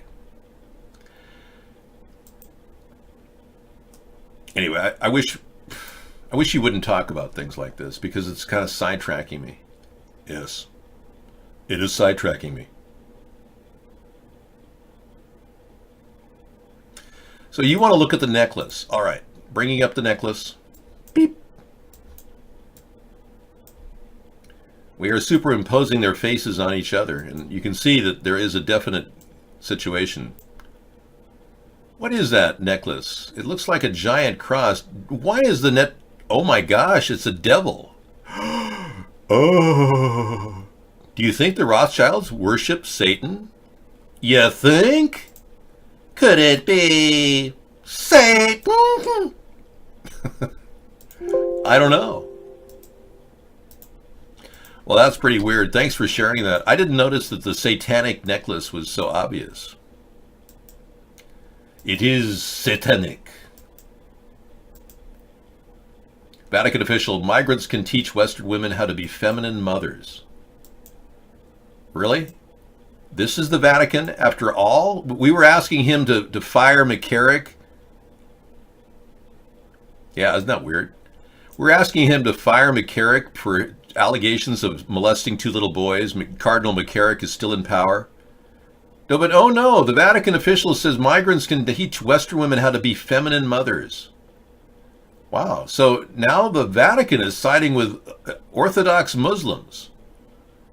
Gabriella Gambino, one of the highest-ranking women in the Vatican Curia, said that the mothers in Western countries often have difficulty being both woman and mother, while migrant mothers more easily integrate these different dimensions. Wow, so they want migrant women to carry their niños into this country to get free health care and be anchor babies. They want them to teach our children how to teach their mothers how to be good mothers and women. So in other words, the Vatican wants all the women in America to bend over and be good women and mothers. What a bunch of crock of crap. Wow. It seems like they're so full of fags, it's ridiculous. I would love to be able to arrest all the pedophiles in Pennsylvania right now. There's 300 pedophile priests that we know of, that the Vatican has done nothing about, that we know for a fact that over 1,000 boys have been molested in Pennsylvania. And I'd like to see the entire Scout division overhauled, because I think there's a lot of pedos in the Scout division. I don't trust the Scouts. There were over 14,000 allegations of child molestation in the Boy Scouts that Rex Tillerson, the former Secretary of State, never prosecuted when he was the president of the Boy Scouts. So there's a lot of that going on there too. No, the pedos don't have rights in my mind, except the right to a trial and to a jury of their peers. They don't have rights when it comes to being able to conduct this behavior over and over again. They need to be arrested. Yeah, really, if you want moral advice on mother, you go ask the Vatican Mafia. Well, Misanthropy got a very strange, odd question. Why would rich people want to drink the blood of poor, ugly people? That sounds nasty. Well, Misanthropy, the sad truth of the conspiracy theory of blood drinking is that the elites are drinking blood in order to stay young. And that's a serious problem. Yeah. One person recently just announced that he's actually drinking, having children's blood injected into his body. One of the .com boomers, Peter Thiel of PayPal fame and big contributor to Donald Trump, has openly said that he goes on record about injections of young blood in his system. So it's not old, ugly people they're getting injections from. That's what brings up the Pizzagate story and the whole story of blood drinking and ritualistic child sex torture. You see, I'm not saying Peter Thiel's involved in that, but he is openly on record injecting young blood in his system to stay healthy and feeling young. Yeah, this is a real story. I'll show it to you here. He sued some online rag out of existence. Well, he's not in any way admitting he's drinking blood, but he is admitting publicly of it having it injected. So, well, whatever his deal is, I don't care if he's straight, gay, it doesn't matter to me. And it doesn't really affect me that he's having blood injections of children's blood. The whole issue is, why would these rich people do that? Because they have unlimited funds, and what do they really want? Immortality, right? Well, you may have everything in your life, but you really don't want something new. You just want immortality. That's what these people want, and they're not going to get it living the good life like I do, because they don't know how to live the good life like I do. They want to get a quick way to become youthful and feel good. It's not living in peace with the environment. It's drinking the blood, or worse, the adrenochrome of children, which they say is coming from tortured children's blood. Now, that's one of the weirdest conspiracies floating right now in America. But the argument is that these people who are trying to live forever, it apparently doesn't work like that. You can't get off on tortured cow blood. I use my swim spa year long. Yes. 90 degrees. That's one of the best ways to stay youthful, is to swim in a swim spa that's 90 degrees. I love it. I use 30 minutes of exercise in there, sometimes more. But that's not a big, expensive thing. But, you know, drinking adrenochrome is. Say all year round, not year long. All year round, not year long. I will say all year round, not year long. How long does it take my 30 minutes of exercise? Well, that's a tough question, and many of you are working out the math on that. So you're saying Jim Brewski says that when the Jewish rabbis do their circumcision, they drink the blood of the baby's penis to get the adrenochrome. Wow, that's freaky. Thanks, Jim. Jim Brewski gave us some very interesting information. So recently, in the false flag known as Tree of Life, where they didn't produce any bodies of any dead people, we have a story that I've been talking about for the past week or so. Pretty disturbing story. That, you know, that Tree of Life synagogue that they alleged people died at? No, nobody died there. There's no evidence of any bodies. Not a single bit of blood evidence. Zero evidence. But this guy, Mordecai Rosenberg, was sued. One of the rabbis there at the Tree of Life synagogue where the shooting occurred recently, Rabbi Mordecai Rosenberg, was sued, and they faced a lot of legal battles ahead after the baby was injured during circumcision. That's putting it mildly. That's a euphemism. They cut the baby's penis off completely. A rabbi at the Tree of Life, Rabbi Mordecai Rosenberg, he's also Mohel, performed the brie. According to the lawsuit, he severed the baby boy's penis completely. So that's the synagogue that was facing financial problems, but not anymore. Not after the fake this crisis acting event, where each woman from the decedent's apparent widows got $1 million or more in their GoFundMe page, and we don't know where that money's coming from. So isn't that weird? They tried to cover for this. Yeah, I'm sure they needed money. Yeah. Anyway, I'm sorry to have to bring all that up. I don't talk about drinking blood normally on our Conspiracy Monday show, but it is one of the worst, most disturbing conspiracies. That and depopulation and the use of weapons and bioweapons against our population. Would I get a sex change if it meant my election to the... No. I would never preside over a country that was leaning in the direction of LGBTQP. I'm here to pull the center together against this ridiculous leftist tendency to liberalize everything in our lives and confuse children as to what their identity could or could not be. Nowadays, mind you, this is what they're trying to do. 90% of our population is straight. 90 to 95% is straight. 5% is gay, 5% might be transitional. I'll give you that much. That's called the norm being heterosexual. But they're trying to take the abnorm, the deviant population, and make them into the normative population, and they're trying to push that on children and reduce all of our expectations to, oh, we don't want to tell our children whether they're gay or straight or bi or whatever. They could be whatever. Well, in reality, what we're trying to do is normalize deviancy. It's a strong stance, and I realize a lot of gays may be put off by this, but I'm trying to appeal to the center of the political movement in America. They don't care too much about LGBTQP rights. The studies that I've seen show that most people are not fixated on this discussion. That is a conspiracy to direct this discussion to the left and talk about LGBTQP all the time. Now that the Democrats are leaning in direction of normalizing pedophilia, I think we've got a real problem with the Democratic Party. So I'm bringing people into the center. It's one of my tools. We're not trying to normalize deviancy.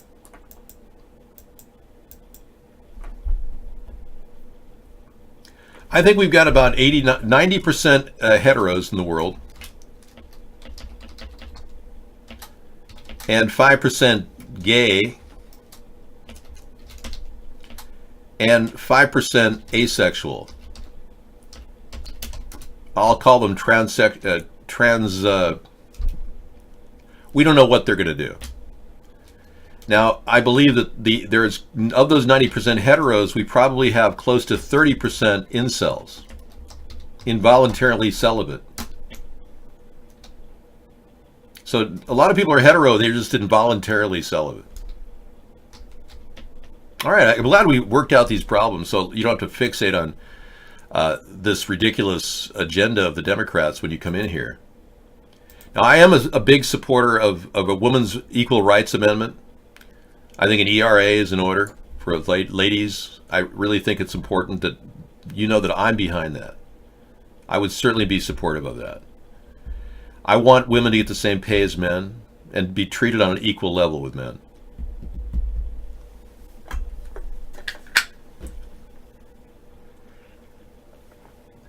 Well, we think that Trump is on his on the run now. He seems to be afraid to admit what's happening.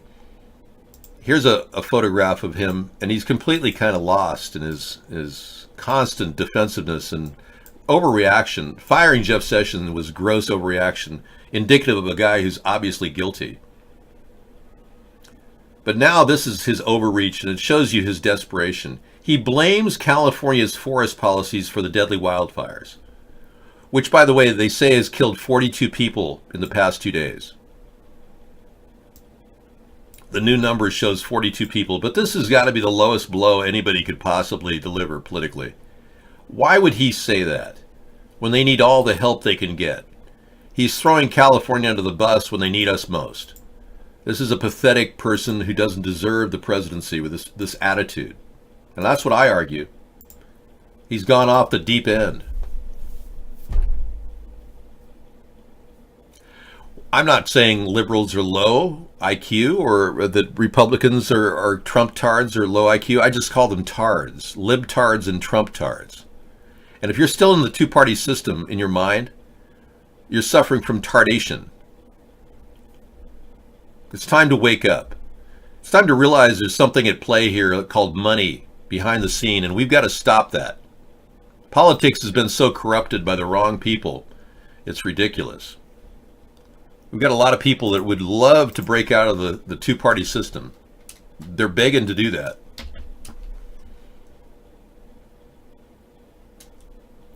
Well, I agree. We got a lot of deadwood. This person says our country is broken. Your home, rubbish. Well, I disagree, and I think you're out of here. I love this nation. I'm going to make it better. But we've been led by a bunch of bad people. No, Republicans are clearly siding with Trump-tardation. If they were of superior intelligence, it'd be a much more sober discussion we'd have about the real issues. We can't talk about anything with the Republicans. They call everything fake news. Witch hunt, Russian hoax. No, it's all fake. That's why they lost the House. Because the Americans are saying, no, we want to investigate this Russian thing. Let's worry about straws. Yeah, exactly. California's #1 priority in Santa Barbara. Stop the straws. We all have a need for an elastic imagination. It is a rare thing. Kim and Kanye hire private firefighters for their house. Well, they got the money, wouldn't you? I mean, come on. You got a multi-million-dollar house, wouldn't you hire firefighters to fight a fire if you had the money? I mean, come on, seriously. Yeah, well, especially you if you're on the Illuminati. Kim and Kardashian and Kanye West are getting major props from their neighbors for staving off the devastating Woolsey fire with the help of their private team of firefighters. Wow, the blaze started to creep up on Kim and Kanye's Hidden Hills mansion Friday after mandatory evacuation of the area. The couple's home sits at the end of a cul-de-sac and borders a field, meaning if their place went up in flames, it would have started a domino effect on the whole neighborhood. Wow, so the field is to the left there, and they stopped the fire from entering into a large area that would have affected many other people. Fantastic.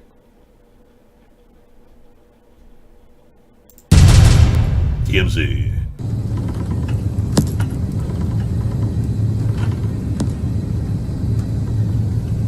Wow, look at that fire. Unbelievable.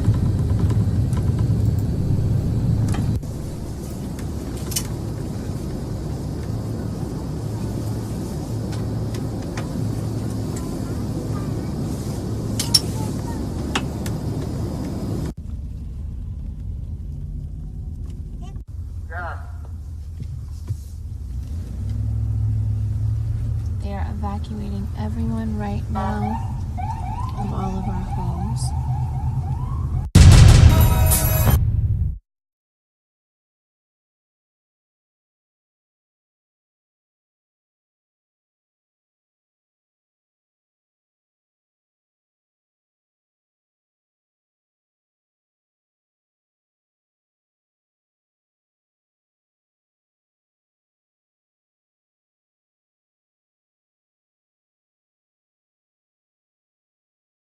Thank you. I'm up and running now. Thank you. So we're kind of wrapping things up. We've got the fire burning out of control, and Misanthropy came up with this theory tonight. The California high-speed rail system has a potential phasing relationship to these fires. And this theory is that the fires are following a very specific pattern. They're matching the exact location of a high-speed rail proposal up and down the coastline. So it's very possible that these people don't want to go through eminent domain to get their properties cleared. They just want to start laying track and building their dream train without thinking about the effects on human beings. And with 42 people dead this year and 43 last year, this is turning into a nightmare.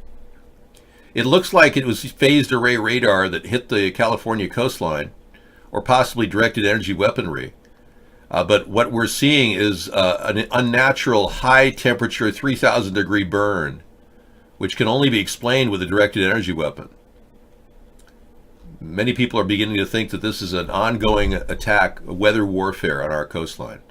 We're praying for California for sure, but this is definitely man-made.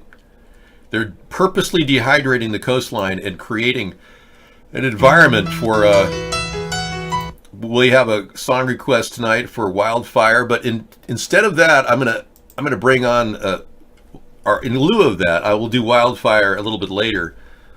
I'm gonna bring on something positive, more water. I'm gonna share with you the age of Aquarius in just about a second or two. So this is me signing off. Take care, everyone. Thanks for coming in. We'll be back tomorrow night with Truth Tuesday. But I'll be in the show till 2 in the morning with lots of videos we'll be playing. And we'll be talking about things that are relevant to politics. And feel free to come in and discuss anything you want. All right. Thanks again for coming in. Truth Tuesday is tomorrow. And this has been essentially an ode to the veterans. We'll be playing some veteran movies tonight at the very end, because this is kind of like the day after Veterans Day. All right. Take care, everyone. Good night.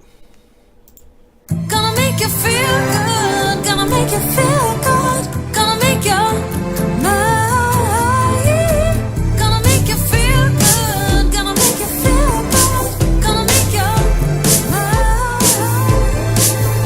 We deserve a better government, one that addresses the real concerns of its people. Now, it seems, so much news is fake, twisting what America stands for. Let's protect our gun rights against media manipulation. Let's get back to what really matters. Secure, safe schools, fencing, and security for our youth, and a clean environment for everyone. Join us nightly as we discuss America's most important concerns at America's Third Party.